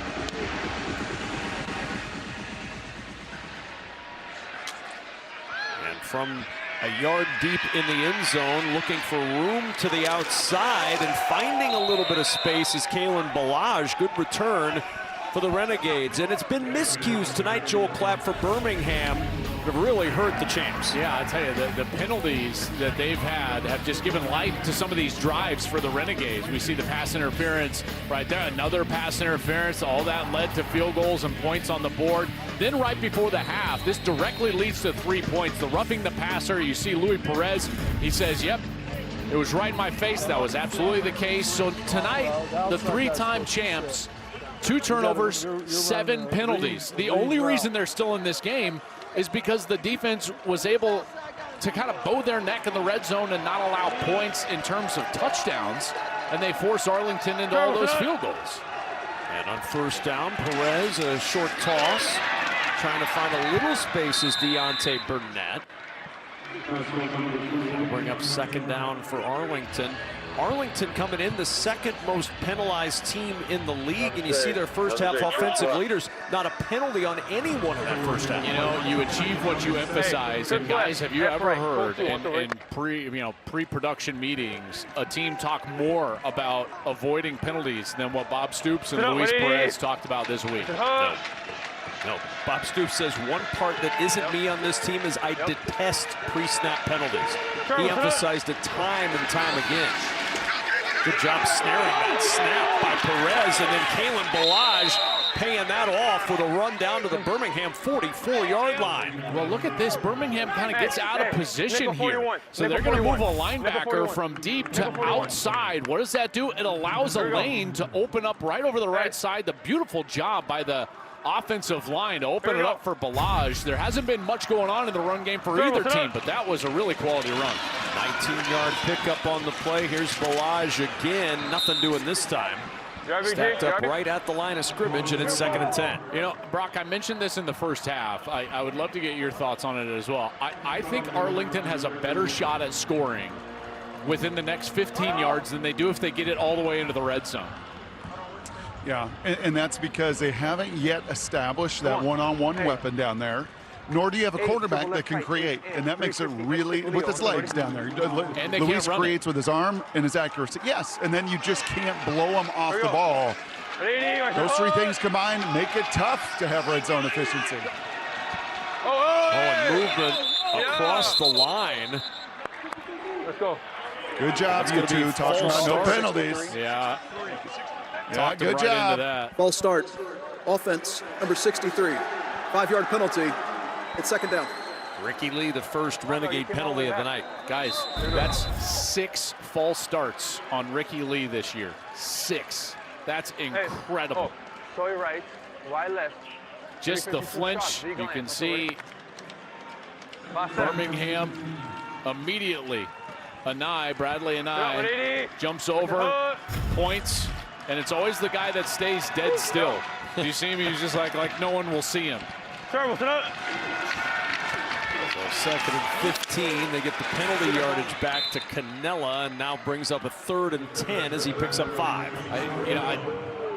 Maybe they've got something different in the red zone, but if they just meticulously move this ball down inside the red zone, they're going to kick another field goal. At 3rd and 10, I would dial up a shot play here. You know, something along those lines, and/or you're trying to get, 10 yards in order to try to get back into field goal range.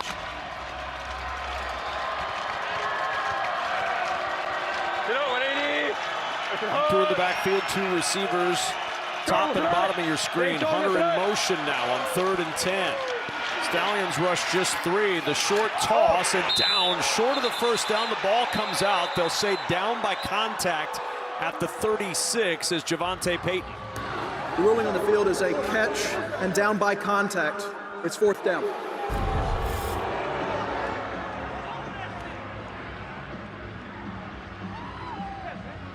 Yep, clearly down. Put it down, go. Put it down, go. Yeah, that left shin is the first thing that hit. That puts him down. As the ball came loose after that. And I think they're going to go for it here.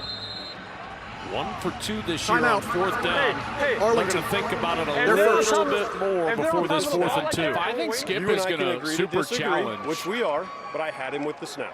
That one, not most of the time he is. That one, he's early. Yeah, I think he's wanting a false start. And now, throw your challenge. That's our attitude as officials. We miss it and say, throw your challenge. Come on now. I'm not trying to be a jerk. I'm just saying. I'm just saying. Hey, look, coach. All right, I'm waiting to hear now. What do we have? Yeah. Do we have a challenge? Timeout. I'm out Arlington. No challenge? No challenge. No challenge. No challenge yet. No.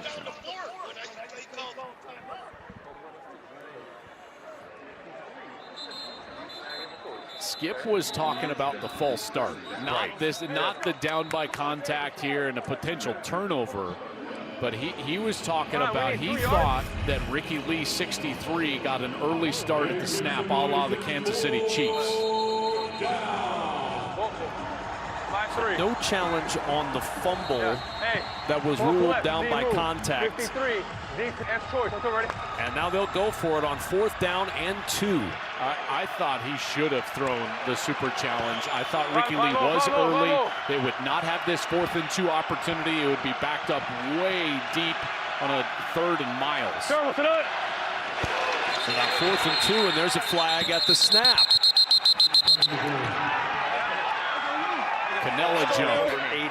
Full start, 80. Well, here we go, boys. We commend them for no penalties, and then what Full happens? start. Offense, number 80. 5-yard penalty. It's 4th down. I'm just gonna Please reset the game clock to 6:17. Yeah, he's just gonna. Thank you. That's so bad. See, he hates it. Detests it is how he put it to us. Now Brock's gonna have to send him an apology note since he gave him the announcer's curse. We had it. I didn't even use cadence. Excuse me, who did? I believe it was Brock. I think it was Brock or Kevin. Yep. I don't know. I wasn't really paying attention. But Sal Cannella jumps over there on the opposite side. And again, Stoops just hates that stuff. So now a punt, and I guess the only thing we can say about this is it gives Marquette King a chance to celebrate if he pins him inside the 10. Fair catch called for and made at the 12-yard line. And Marquette King does nothing after that punt at the 12. Birmingham gets the stop they wanted. Matt Corral and company back to work. Here's our Friday night spotlight looking around the UFL. Houston and Memphis both fighting for their first win tomorrow afternoon. Bryce Perkins, the human highlight reel, back in action for Michigan, going up against the Brahmas, and then the battle of the unbeatens, DC and St. Louis, and you know they'll turn out in St. Louis Sunday afternoon for that matchup of the Defenders and the Battlehawks. Busy weekend in the UFL. Yeah, I tell you, St. Louis looks good, fellas. They have improved at the line of scrimmage, and they are now the odds-on favorite in the UFL, overtaking Birmingham. You can see a little bit why. You know, Birmingham has just been sluggish all year, and they are again tonight. And on first down, trying to get it going on the ground with Ricky Person. Good run of 9. Person's been the most effective back on his couple of carries in this second half. Yeah, I mean, he got like the first carry of the game, and then he didn't get another carry until last series here in the second half. And then now only his 3rd carry, but he's got 13 yards for a pop. You know, so maybe they'll get back to the run game a little bit, and Person can try to loosen up this defense. Ready, set. 2nd and 2. Person again, and right at the line to gain. Looks like he's got the first down. It'll be very close. But this is why it's hard to just sit there and say, like, well, we're just going to sit here and run the football, because there's 8 guys in the box. You know, so Arlington is making a concerted choice to play single high safety, man coverage on the outside, and take the run away from Birmingham. Force Matt Corral to make tight window throws in quick timing. And did not get the first, so 3rd down and short. And the handoff blown up in the backfield. There is Donald Payne making a huge hit in the backfield, and it's 4th down. The Renegades defense stymies him again. And again, Kev, what do? Everybody up near the line of scrimmage. Look at everybody up near the line of scrimmage. There's nowhere to go. Even if you're trying to read the end on that side, he can get with you. Do not have enough players up front to block all of those defenders. Then you get that poor exchange. And again, remember, Cole Schneider left the game, so you've got Keaton Sutherland in there, the backup center, snapping in the shotgun. It's a little over to the left, and the entire timing of the play is disrupted. Amani Bledsoe first in there as well with Payne. So they force the punt. First 3 and out for either team. Good punt coverage by the Stallions. Nowhere to go with Mudray Harper down there. And Luis Perez and the Renegades back to work. They get the stop. They turn it back over. Here in Birmingham, Arlington providing magic in the Magic City. Luis Perez has earned that title, the King of Spring, the only quarterback to win games in the AAF, XFL, TSL, USFL, and UFL. Suited up for the Birmingham Iron, New York Guardians, the Jousters, the New Jersey Generals, the Vegas Vipers, and the Arlington Renegades. Last season, he led the UFL in passing yards and passing touchdowns. And came into this one leading the UFL in passing yards, 2nd in completion percentage, and you see the numbers tonight with his team up 9-3. And to work goes Perez. Arlington at their 39-yard line, first down. Off the play fake, Perez floating it over the middle, and a disconnect there, incomplete. Well, now you add best-selling author to the list for Luis Perez. Right before the season began, Luis Perez's book, The Spring King, was out. We had a great conversation with him, Joel, earlier this week, talking about why the book, why he wrote it, and he talked about his battles getting through adversity, and there's 3 steps: event, emotion, and action, and he outlines how he has evolved in his thinking on that, among other things, in the book. Hey, we're going happy for him. Very happy for him. And he kept saying to us, just, you know, hey, if it helps one person out there, then it was worth it. That's the type of value. Coach Stoops. So Coach Stoops is challenging a pass interference, I believe. I think it's a hold. JP, number 3. They held number 3. The corner held number 3. Defensive holding by Birmingham, number 3? No. On number 3. I didn't see his number. It was holding. Defensive holding. Okay, Renner, so I need to see the timing. I need to see the timing of it. I need to see the timing of the pass versus here, because if he's challenging defensive holding, it's got to be before the pass is thrown. I know. Okay, so the ball's getting released. It's still in his hand. Back it up, please, a little bit more. So the key's going to be here is the ball out of his hand when the hold occurs. Boy, it comes one more time. Ball's out of his hand, but he's already hooked him around the waist.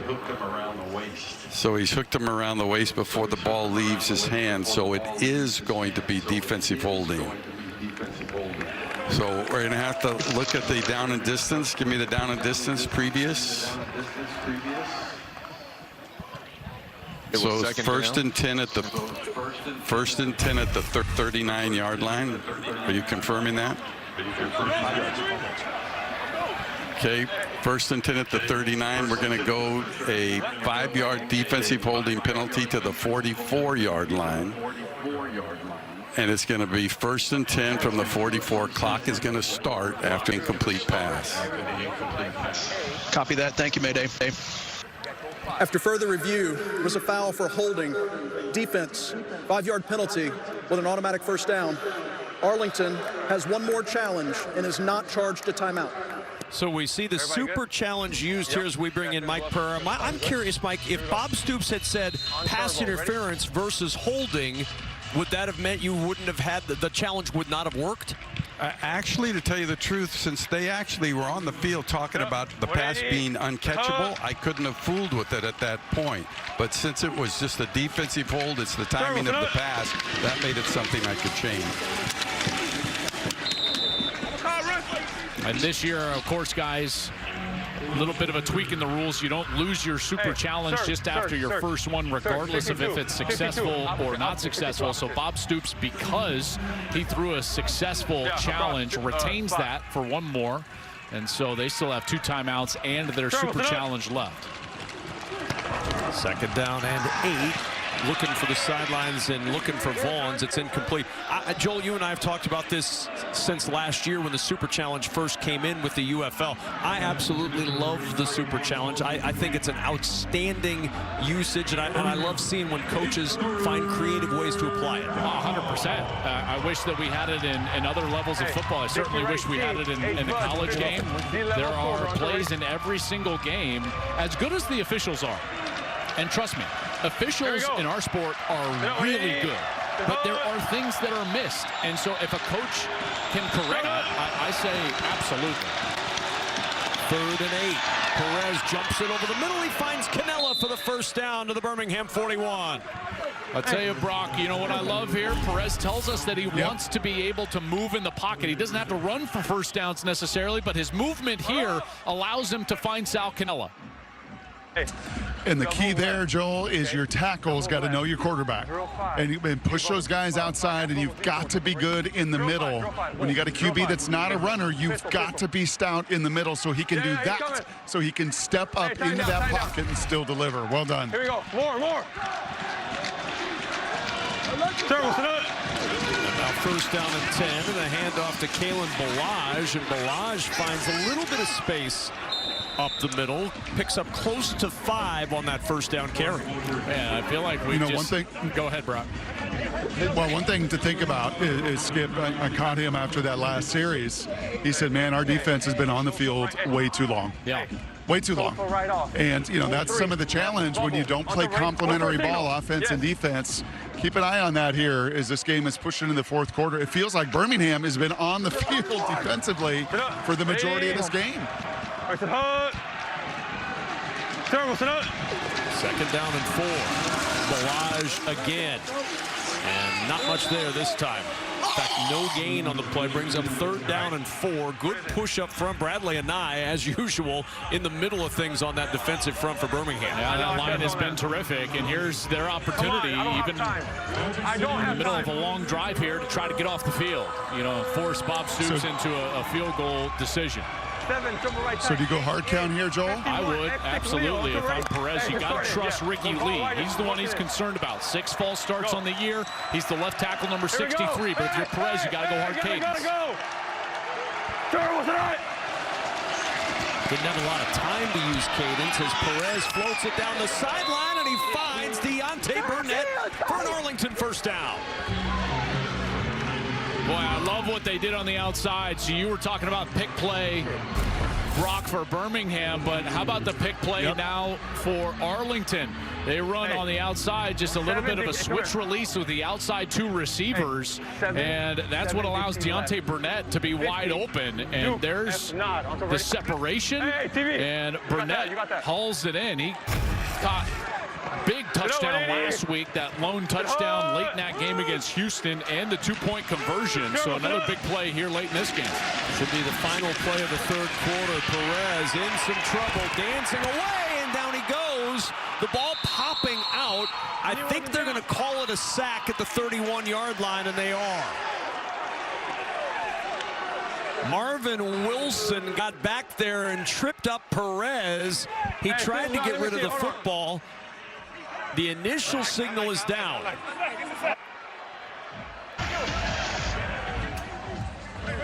Defensive line again, Kev.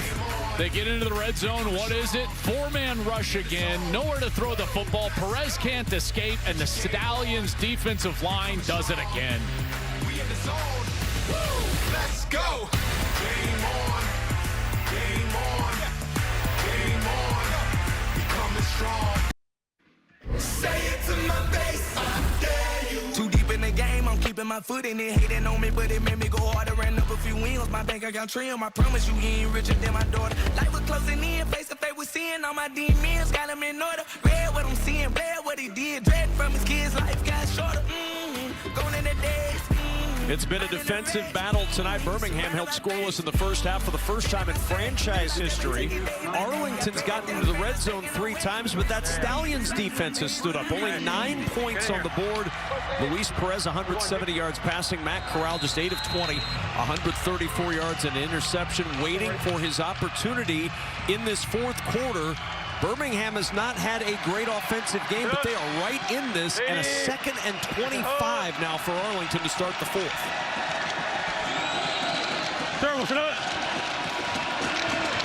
Perez jumps this one to Canella, trying to find some space. There's none there. Look at all those red jerseys, and the ball didn't come out at the end of the play.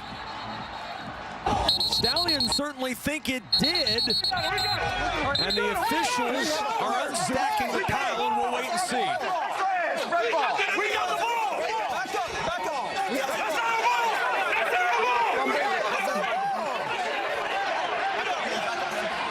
Here comes the ruling. Ball was definitely out. Ruling on the field is a fumble recovered by the defense. First down, Birmingham. Tizino punched it out. You can see right there. So then it's just about, did they recover that ball before anyone was touching the ball and out of bounds? That's going to have to get looked at there, because inbounds. You've got JoJo Tillery, number 4, who ends up landing on the football. But was he also out of bounds? Look at that. Previous play is under further review. What we're looking at, Adam, is we're looking to see where number 4, if number 4 touches the ball. But he's on the ball at that point. Okay, I got to get another shot here. Here's any other shots. See, it's under the side of his leg there.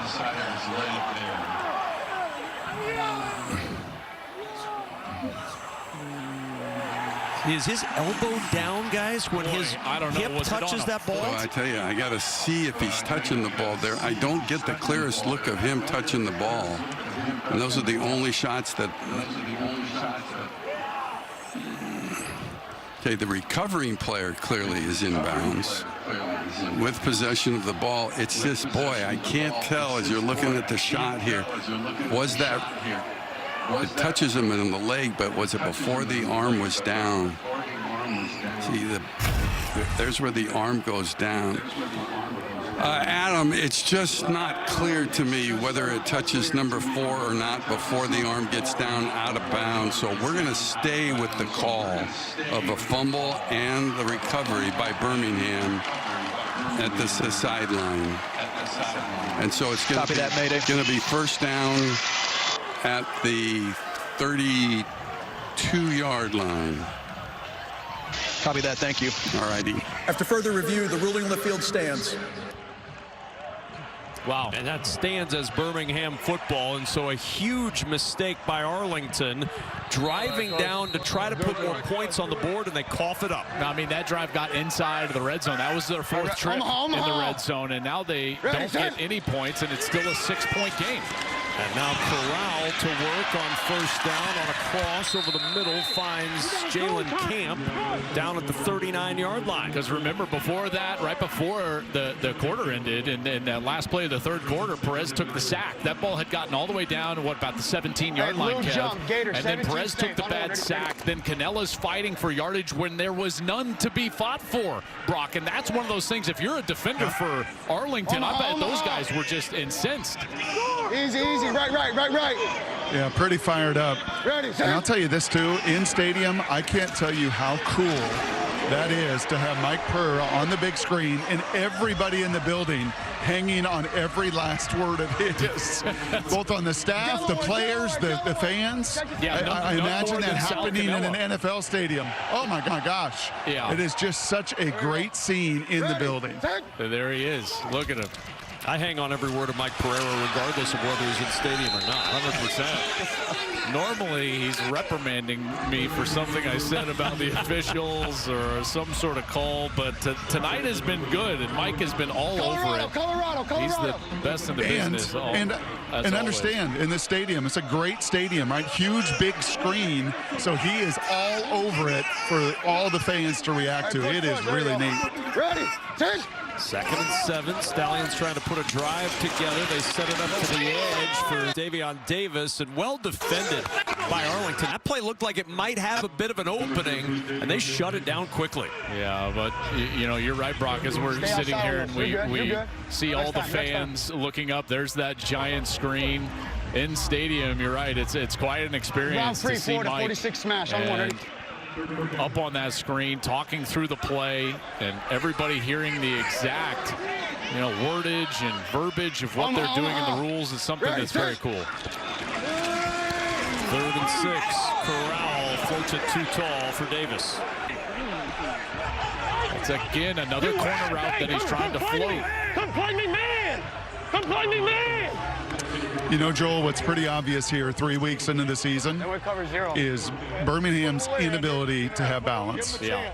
For the last 3 years, when they've hung all these banners, they've been the best rushing team in any league they've been in. Coming into this game, running for 97 yards. What do they have tonight? I mean, it's less than 50, right? Yeah, it's 34. That's not championship football. Really underscores with a flag down the injury to Alex Magoo last week and how much that might be hampering this offense. Again, an offense that's relied on mobile quarterbacks the last couple of years. And Magoo out and on IR with the shoulder injury from a week ago. This is going to be a 12 players on the field for the defense here, which is going to make this a 4th and 1. And at that field position, you might get Skip to think about going for this. You want to take the penalty. Go for it, Skip. I need a game ball. 12 players on the field. Receiving team, 5-yard penalty. It's 4th down. So it doesn't give them a first down, but it makes it 4th and 1. So here you go. So Arlington, we saw earlier in the game, Birmingham had 12 on the field defensively on a field goal attempt. And here on a special teams play, Arlington, they've got 12. 1, 2, 3, 4, 5, 6, 7, 8, 9, 10, 11, 12, and the returner back there. And so now Skip is going to look at this. Back out there.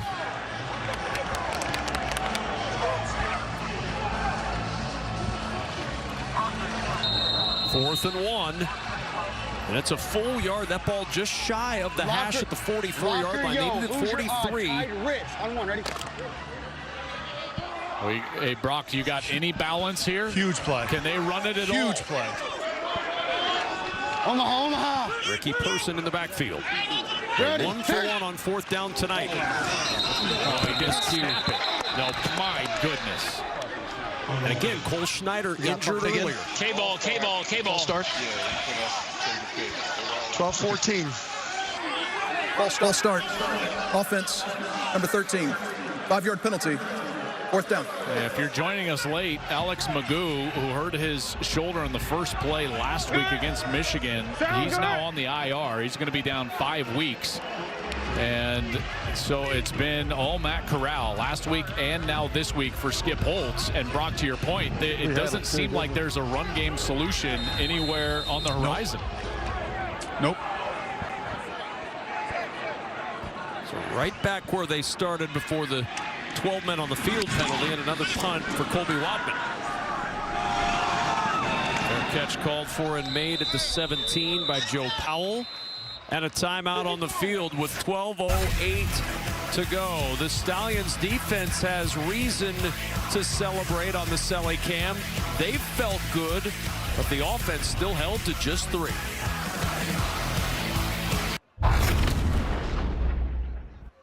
It's not even what they're doing. They're playing man, they're playing quarters, they're playing too deep. But the problem is, it's like we're not executing, we're not reading, we're not throwing, we're changing routes. We're in a cluster. It's just execution more than it is calls. I mean, I don't know what I need to be doing. I don't know what I need to be running. Well, this season offensively, 27 drives for Birmingham, 11 punts, 6 turnovers, 4 field goals, only 3 touchdowns, and 3 at the end of the half. Nothing has gone right. And Brock, I mean, it's almost like Skip needs a therapist down there. Yeah, he needs a run game. Skip Holtz needs a run game, as any good play caller does, and they just don't have it. And on 1st down, Luis Perez off play action. Good defensive play. Batted away on the dive by Gilmore. So, in all honesty, though, and you know, joking aside, Brock, as a coach, what you see on film, you're either coaching or allowing. That's the mindset you have to have. And so, as a coach, you've got to pare back. There's too much. There's too much leeway with the quarterback to change things. You have to simplify in order to get back and reduce the offense to something that you know can be executed, and then you build from there. 2nd and 10. Hunter the carry. Not much going on. And it's you know what I kind like of to call that, Joel? reduction philosophy that gets you to a baseline. Yep. So when you deconstruct that, then, which is what you're talking about, then you have to have something to hang your hat on. Yeah. It's great to simplify, but if we simplify, what can we do? In his headset with his coordinator upset, what can we do? What run can we get to hang our hat on anything? And right now, and really over the last couple weeks, they've just not found that identity yet. 3rd and 8. Perez checks it short. Hunter trying to spin free. He's short of the 1st down by 3 yards. Again, that Stallions defense rising to the challenge once more. They turn Arlington away, and they'll get it back on the punt. And you know what it is? It's simplicity. You know, for as complicated as offense looks right now for Birmingham, defense looks simple. Why? Because they can rush the passer with 4 and sit all of these guys back in zone with their eyes on Perez, who can't run himself. So then they can rally up and make tackles and force Arlington to punt, because they know that those 4 guys up front will get pressure eventually. Marquette King with the punt. from the 39-yard line.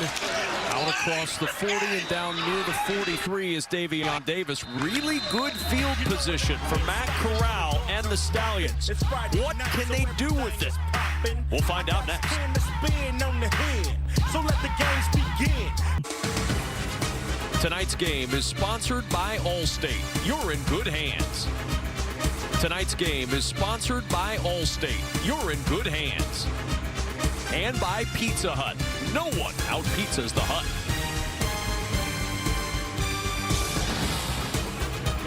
Little QB comparison as we move on through this fourth quarter. Luis Perez, 21 of 30, 172 yards. Matt Corral, 11 of 24, 150 yards. But Joel Klatt, Matt Corral's got his best starting field position of the night after that punt of 37 yards from Marquette King. Yeah, and if you're Skip Holtz, it's got to be your best stuff. Unfortunately for him, he was looking at his sheet on the last series thinking to himself, what in the world can we execute? Corral with pressure coming late, waited and finds his target on the sideline. Diving down to try to make the catch is Cade Johnson, but it's ruled incomplete. He needed a bit of time to get all the way to Johnson, and the protection is there, and then he kind of stands in there right before he gets hit. Boy, that looked like Johnson had his hands underneath the football. This will be a much better look. Florida, 25 search. Nope, that one hit the turf. That's a great call by the officials there. And now it's second down. And Joel, back-to-back snaps of empty. Ready, set. Second and 10. To the sideline goes Corral. Picks up 8 to Jordan.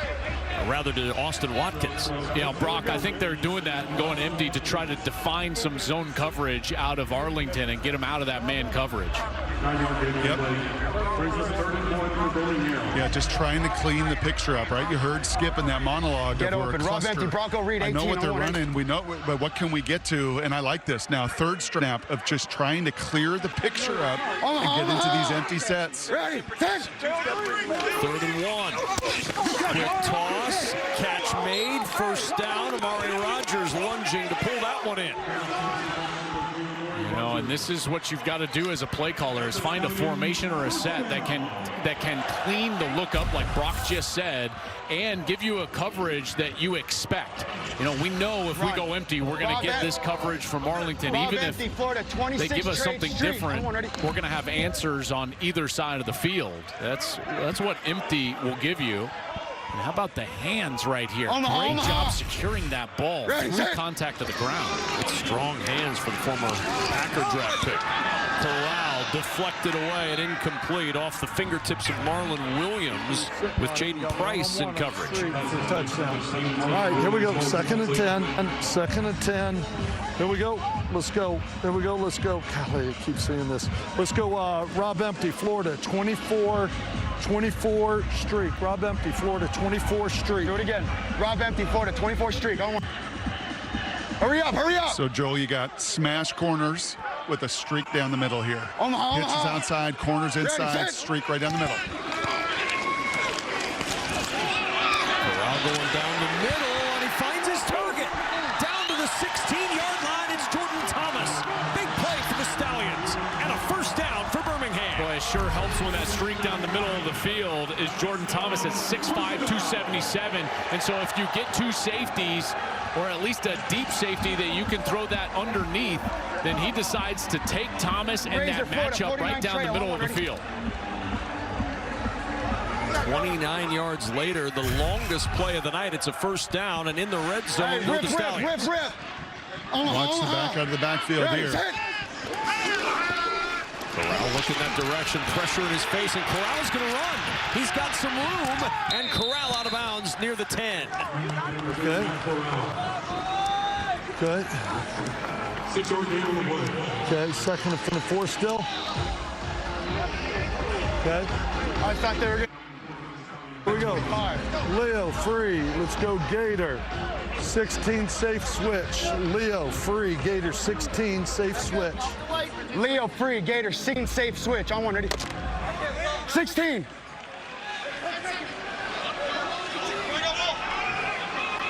Omaha.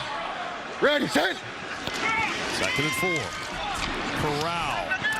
Incomplete. Is it interference? Try to fit it into Cade Johnson, and it's third down. Interference? Should I challenge it? Should I challenge it? Okay. All right. Okay, here we go. We got the bubble over here. Here we go. Let's go, Leo. Here we go. Let's go, Leo. Let's go. Go, Lou jump. Go, Lou jump. Go, Gator. 13. Lou jump. Gator 13. Lou jump, Gator 13. Ready? Go now. Illustrates how quickly you've got to find out if you should challenge. Ready, 10. 3rd and 4. Corral. Pressure coming. Flush. Throws on the run. Incomplete. Austin Watkins was open, just couldn't get it turned to get it to him. And now 4th and 4, 6:09 to go. Joel Klatt, what do you do here? I think with their struggles, you can't guarantee that you're going to be in this position. And so I think he's going to go for this. Here we go. 0-2. Here we go. Let's go. Lou empty, Florida, 47 corner shark. Lou empty, Florida, 47 corner shark. Lou empty, Florida, 47 corner shark. Ready? Get out there, shark. Giant play in this game. 4th and 4. Down by 6. Corral with time to the end zone. Incomplete. He wanted Jordan Thomas. Frustration for the Stallions again as they come up empty. The Renegades defense turns them away in the red zone. Corral looking. Missed his target, Jordan Thomas. Thomas frustrated. Corral frustrated. Stallions down 6.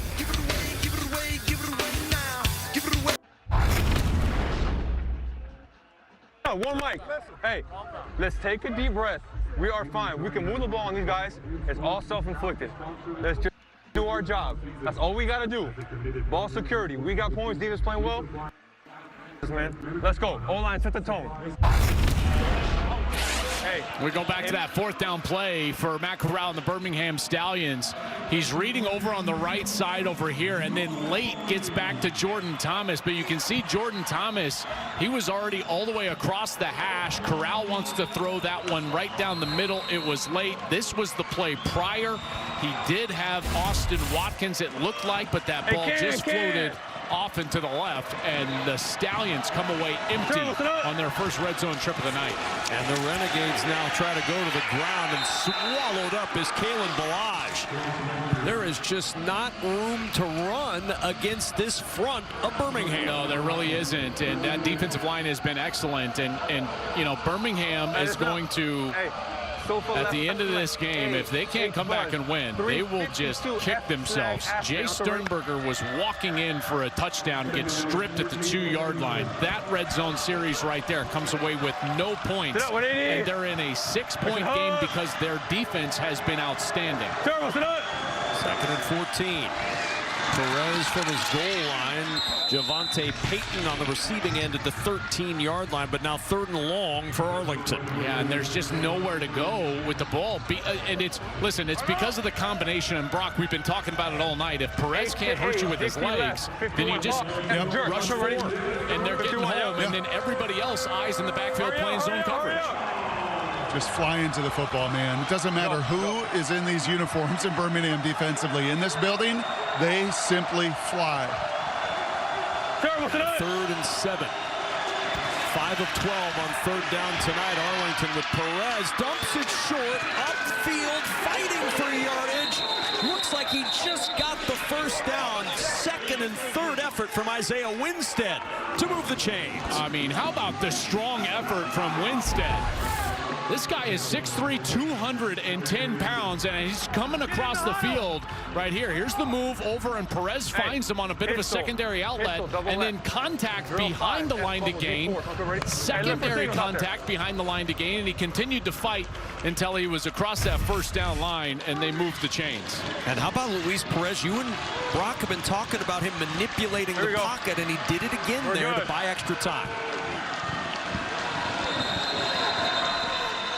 And now they get down to the end of the play clock. Delay of game. And a delay of offense. 5-yard penalty. It's 1st down. Yeah, I think it was the shirtless gang down here in the end zone that created that delay of game. Normally, I'm sitting here counting and. Hey, pistol double left. Oh, pistol my. double left. Drill 5. FO V4. Bob's about to lose his mind. Yeah. Each He's coach about is to going lose to his therapy mind. after this game. And how about my crazies down here in the end zone? The shirtless guys. They've been barking at you to take your shirt off all night. First and 15. Balaj gets a couple. Brock, you said fourth quarter that might happen, right? That's what you sold us in a commercial break. Or you said it was Kyle/Kevin Wu who's with you, our field producer. Well, I promised them fourth quarter, just kind of hold them off, and now they're trying to hold me accountable, so I'm walking around the other end zone. Yeah, I was going I'm to say, not even making eye away. contact with them. Stay away. A couple big plays here, boys, with just 3 minutes left to go. Birmingham all 3 timeouts, plus the 2-minute warning to stop the clock. Second down and 13. Perez, nobody open, going the wrong direction, and he'll just throw this one away. Well, had to burn that one. Nowhere to go with the ball, as you said, Kev. And you can throw an incompletion at this timing, and you might be thinking to yourself, like, well, hold on. Doesn't that stop the clock? And it doesn't, actually, until the 2-minute warning. Just clock rules here in the UFL. The clock will run even on incompletions and going out of bounds until the play clock hits 30 on that snap. So that's why it starts. And then once the 2-minute warning hits, then you go to traditional clock rules as we would know them in college and NFL. And now they have to burn a timeout. They got out of the huddle late. Couldn't get the snap off. Didn't want to take another delay of game. Their second. And so their second timeout with 2:24 to go in the fourth. 2:26. This Easter, the UFL takes over spring's biggest weekend with a Fox football extravaganza. First on Friday at 8 Eastern, Memphis takes on Michigan. Then next Saturday at 7, Birmingham battles Houston.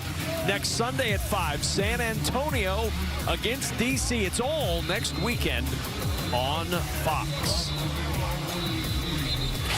Memphis and Houston playing tomorrow, looking for their first win. Birmingham trying to stay atop the USFL division.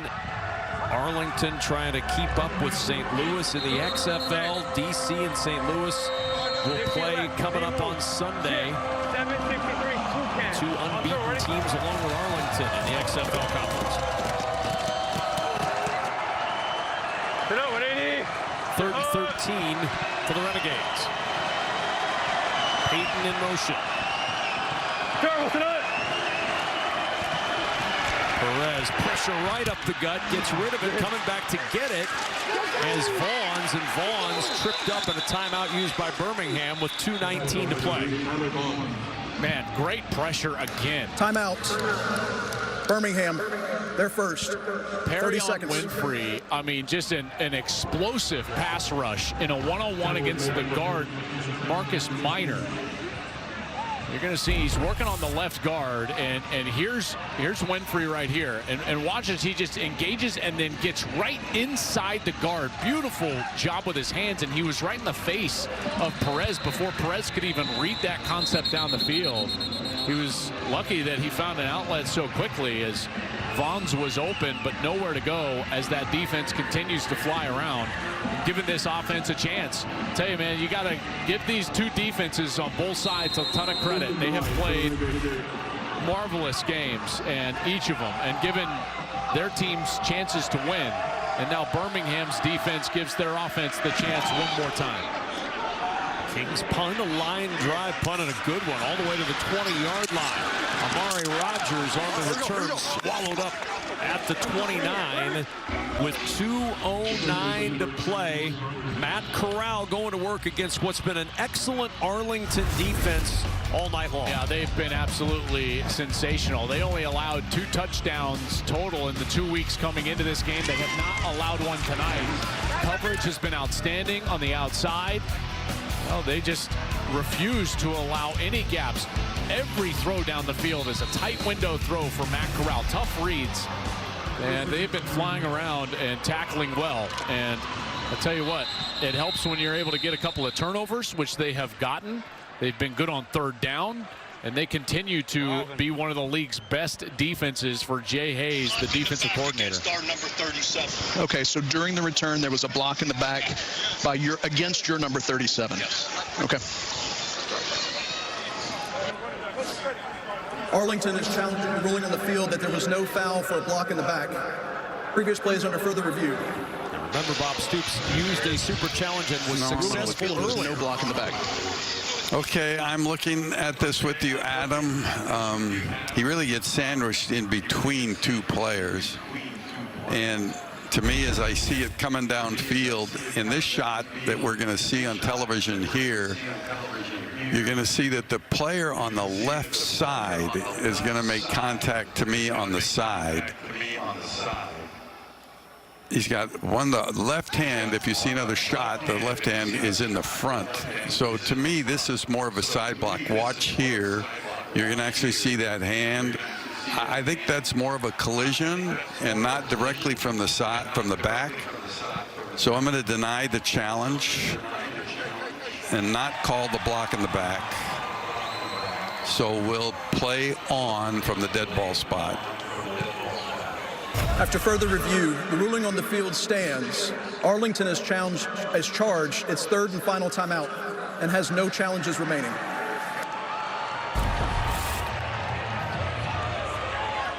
Man, just to Brock's point earlier, just incredible access to get to hear Mike Pereira talk through that challenge here live in the stadium. And Bob Stoops is denied, so they won't have any timeouts. So now Birmingham has 2 timeouts plus the 2-minute warning.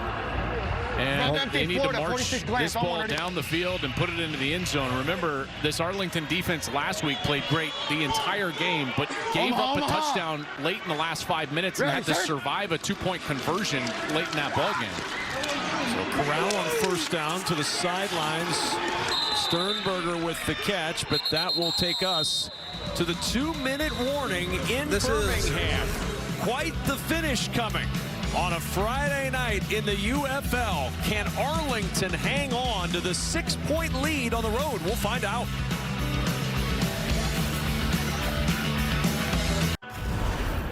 Welcome back to Fox UFL Friday Night, presented by Pizza Hut. The final 2 minutes of regulation, and the champions on the ropes at home. They've been so good. The 3-time champs, twice in the USFL. Last year, the UFL champions.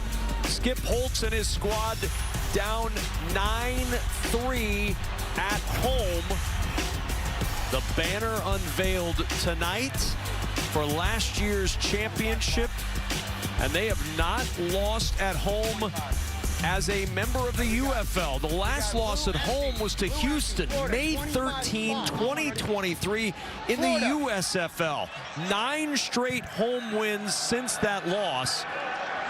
But they're in danger now. 2nd and 6. Going to work at the 34-yard line. Corral with time, checks it down into traffic, and he's fortunate that wasn't picked off. It's 3rd down. 11.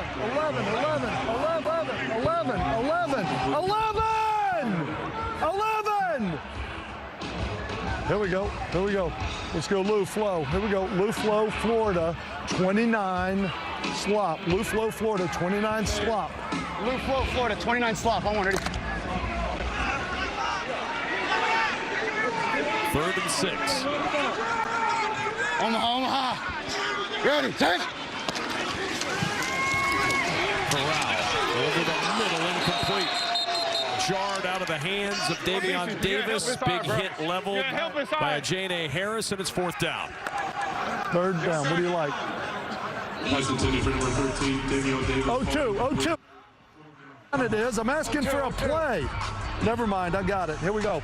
Let's go, Lou. Here we go. Let's go, Lou. Let's go, Florida. 49 Tito. Lou, Florida. 49 Tito. He needs a timeout. Florida, 49 Take a Tito. timeout. You can't get this play off. It's going to be rushed if he can get it off. Let's go. They've got 2 timeouts. They need to take it. Send it. That movement early. Everybody's standing around. The play is allowed to continue, and it's intercepted. Picked off by Stephen Jones Jr. The mechanics were off from the start of that play, and it ends up with a Birmingham turnover. You know, this is going to sound crazy. If I was Skip Holtz, I would challenge that play. 4th and 6. I was going, and we got the biggest guy in the field, JT, right over the ball for a first down. You know what I mean? That's what I was saying. And they would get another snap. If he wanted to challenge this is the only way he can get another snap. But this was a false start. See, the left tackle jumps out of there. Okay, what I'm going to do here is look at the false start, the possible false start on the left tackle. So I'm just going to go back and look at the live shot and time the snap to the movement by the left tackle to see if he's out of there early, which he actually clearly does move. He moves before the ball actually moves from the center. So we're going to put a false start on Birmingham. Okay, so we have no play. We're going to have to reset the clock back to 1:49. Correct. And we're going to penalize them back from the 34 to the 29. And it's going to be 4th and 11. Okay, so after further review, there was a false start by the left tackle. Correct. 5-yard penalty, 4th down, and we're going to reset the clock to 1:49. It was a dead clock, so there's no runoff. We got it back in the 5. Was that a challenge or was that just from the booth? Okay. After further review, the replay has determined there was a false start by the offense on the left tackle. 5-yard penalty. It's 4th down. Please reset the game clock to 1:49. That is a bad break for Arlington, and yeah, I mean that's the best false start. Do you have to take off? What do you have to take off the interception hat now? Rob empty, Florida. It's still 46 4th down smash. now. On 1, ready? Yeah, so no pit. Look at that, though, the frustration. That was not a challenge, by the way. That was a correction from the replay command center to that point at the bottom of the graph. You can correct any obvious error in the last 5 minutes of the game and throughout overtime. So by correcting the error, it gives Birmingham new life for one more play. And 2 timeouts. Let's go, JT. Left. Omaha. Another chance for Matt Corral. 3-man rush. Corral flush. Throws on the run, and it is caught. It's a first down. He fitted into Marlon Williams, who got bent like a pretzel and will hobble to the sidelines. Man, that did not look good, the way that he went down. We're good. Oh, my goodness. He cramped. And if you're Marlon Williams, he should have just stayed there. Oh, obviously, that would have incurred a 10-second runoff, I believe. I don't know if he cramped or if he was injured. Okay, so we're just going to fire it back up, right? No. Okay. No, 17's out. Stop. No. Listen. Stop. You have a timeout. There's no 10-second runoff. He made a line of game. Okay, I'm hearing you, Mayday. Okay, so you stop the clock for the injury, right? We stopped the clock for the first down. Okay. And during the stoppage, he was injured. And so did the attendants come on the field? Did you stop it for an injury timeout? That's all I want to know. You stopped it for an injury, then it becomes a charge. Correct. They're going to be charged their second timeout. No runoff because of the first down. So you just charge them with their second timeout. Second timeout, we're starting on the snap. Yep. Correct. Birmingham number 17 was injured on the play. By rule, Birmingham is charged with their second timeout. Marlon Williams, a couple of years ago in the opener, tore his Achilles, and that did not look good. But thankfully, he's up and at least moving okay with no trainers around him. But they do lose a timeout, but get the first down. Amari, Omaha. Ready, set. So a first down and 10 from the 42. Corral in a clean pocket, incomplete pass over the middle, looking for Amari Rogers, and a big collision leaves Rogers down and Payne down for a moment. Yeah, and Brock, there's nowhere to throw. I mean, these are tight window throws everywhere. Here we go. Let's go, Lou. Here we go. Yeah, because I think Arlington's doing the same thing that Birmingham does. When you can rush 4 and you've got 7 in coverage, right, versus 5 eligibles, and you impact the pocket, Makes it really hard to play quarterback. That's right. Amari. Left. The best thing that could happen right now is Corral get loose on a scramble. 2nd and 10. Floats it out. Caught. Breaking tackles. Jordan Thomas out of bounds with a Birmingham first down. How about that effort for Jordan Thomas? Not only does he get away from Jamar Summers, number 20, but he got himself out of bounds to stop the clock. Florida, 41. Rob Nasty, Florida, 41. Rob Nasty, Florida, 41. Florida, 41. Ready? 15-yard pickup. First down at the 43 of Arlington. Right. Omaha. Hey, easy. Left. Gotta go. Send. Just got the snap off. Corral to the sideline. There's Davis close to another Birmingham first down. Well, they're running these switch routes. And Brock, these are the inside receivers that have the off coverage that become those outside short routes. Rob Empty Nasty, Florida, 41. Rob Empty Nasty, Florida, 41. On one, ready? Boy, is Arlington having flashbacks from last week? They had to survive that 2-point try to win it 11-9. Ready, set. Birmingham on the move now late in this one. First down and 10. Corral buying time. Pressure comes. Looking deep. Looking for the end zone. That ball is batted and incomplete. He wanted Jordan Thomas. Boy, it looked like he had a lot of room to run there. Brock, as he moves out of the pocket, he looks left, then he looks right, and as he escapes the pocket over to the left, it looked like right there he could have run for the first down easily and got out of bounds. Yeah, and we have been so accustomed to that, right? Whether it was Jamar, whether it was Magoo, whether it was Adrian. I mean, those three guys over the last 3 years would have absolutely taken off and eaten up that green grass. Omaha. Ready, set. Play clock at 2 as Corral gets the snap on 2nd and 10. And now Corral will try to find some running room up the middle and is down short of the first down at the 25. Clock will continue to run going to a minute. Peyton even. Hey, Peyton even. Rob, Peyton even. Ready, set. 3rd down and 2. Handoff. Marable. First down to the 20-yard line. 47 seconds to go in Birmingham. Let's go Rob. Celtic, 59 Ralph. Rob Celtic, 59 Ralph. Rob Celtic, 59 Ralph. Rob Celtic, 59 Ralph. Celtic, 59 Ralph.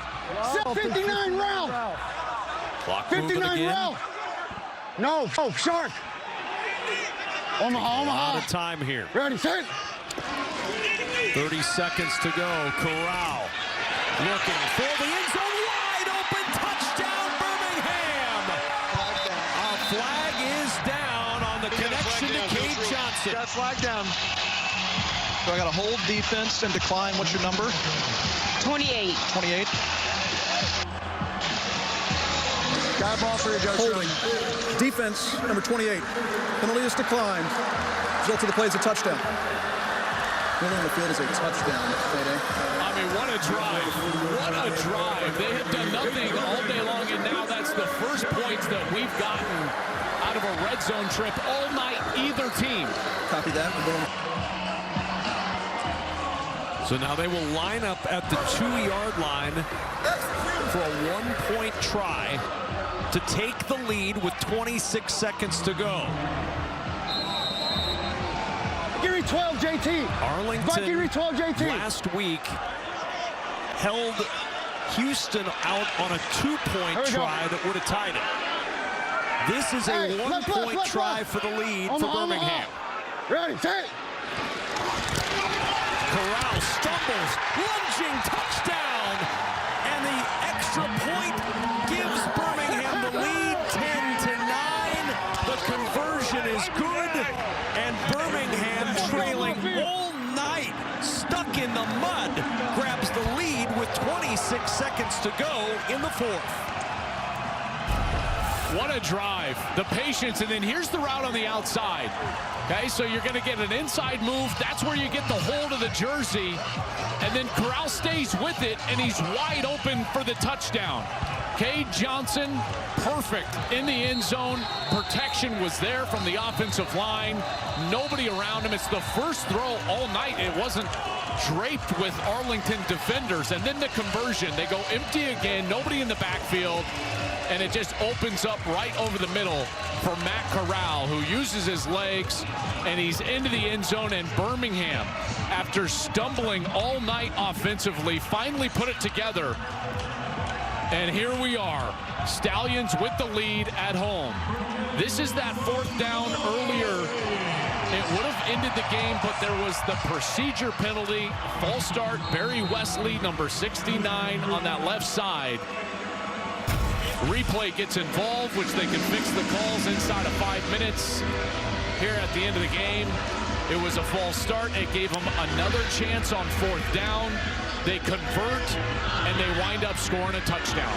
And they champions with a 1-point lead.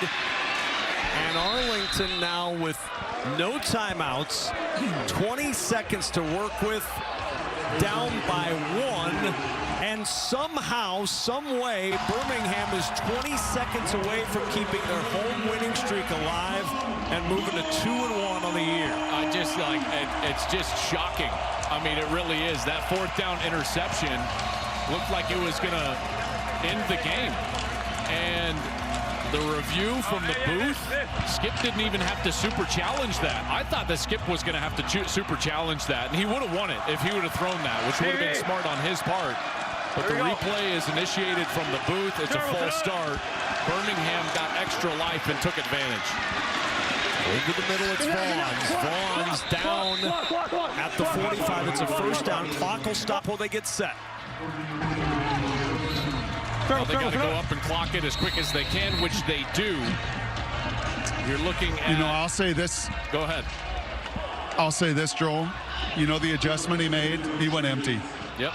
That whole monologue he had where he was talking to himself, it was almost like, what is the adjustment I got to get to? Those last 2 drives, he spread the field, he emptied it out. I think he settled people down. And now they're 12 seconds away from staying undefeated in this building for 3 years. And he just kept trying to get easy throws for Matt Corral, and he found them. And I got to tell you, Corral finally got a little protection. They did a nice job up front, and now Arlington with just 12 seconds to go. Perez on the run, throws it away. 6 seconds left. 1 play left likely for Arlington to avoid a crushing loss. A game they led throughout. Had opportunities to pad that lead, and instead may walk out of here with their first loss of the year. Look for a signal. Let's go, ready? 53, yeah. Here we go, here we go, here we go. Hey. Got to get at least to about the 35 and get out of bounds. Sure, listen up. Get out of bounds. Get out of bounds. That's Canella. Get out of bounds. And now they're just going to dance around. The lateral game begins. And the ball out of bounds, and that'll do it. And that's the end of the game. Somehow finds a way on a night where nothing worked. Cade Johnson's touchdown is the difference, and Birmingham wins it 10-9.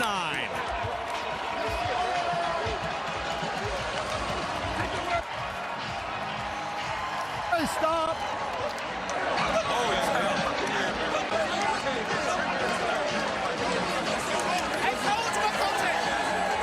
Frustration for Arlington and relief for Birmingham. 2 teams gonna fight. Somebody's gonna win. Somebody's gonna win. And some tempers flaring after this one. A frustrating night as Brock Heward is with Skip Holtz. Well, you hadn't lost here since 2023. I saw the headset come off after the interception. The headset went back on after the false start.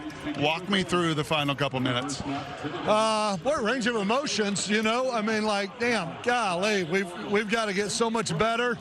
till we get that 4th down stop. And some guys started making some plays, and thought Matt did a really good job on the final drive.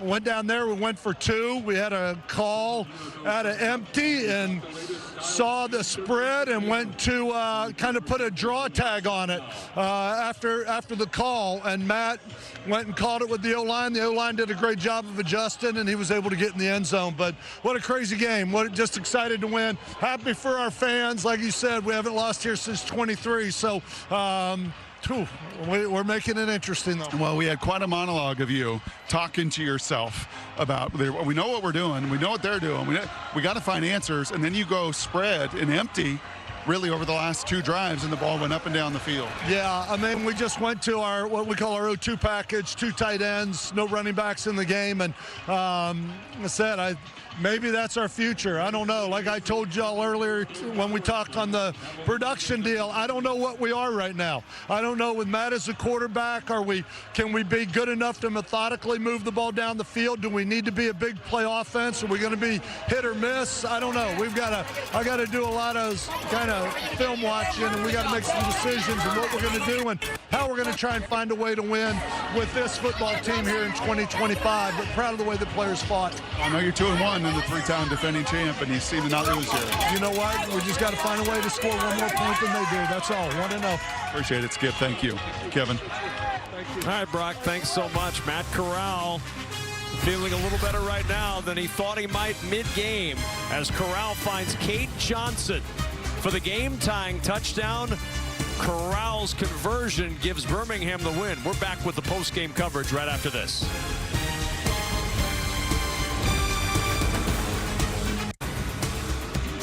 It took 1 drive, it took 1 moment, and that was enough for the Birmingham Stallions to win their 10th straight game at home, a 10-9 final over the Arlington Renegades. Kevin Kugler, Joel Klatt, and Brock Heward back with you. Joel, it was 1 drive, that's all they needed, and they got it late. I mean, they had a little of everything in this drive. 11 plays, 70 yards, 1:46. They had the 4th down interception that was called back by review. Then they got into that empty set like Skip was just talking about with Brock, and finally found some completions until Johnson's in the end zone, and then the beautiful little draw to Matt Corral, the quarterback, for the 2-point conversion. He gets into the end zone, and the Stallions win it 10-9. I tell you what, it wasn't pretty, but they're sitting where they normally are, 2-1 atop the USFL division standings. On heavy is the head that wears that crown. Birmingham still atop the division despite a rough night. They win it 10-9 over Arlington. More UFL action tomorrow on ESPN and a Sunday doubleheader on ABC. For Joel Klatt, Brock Heward, and our entire Fox Sports crew, I'm Kevin Kugler. So long from Birmingham. This Easter, the UFL takes over spring's biggest weekend. Holy cow! With the Fox Football Extravaganza. Are you kidding me? 3 nights, 3 UFL games, 1 network. Outstanding! The Fox Football Extravaganza kicks off Friday night at 8 Eastern.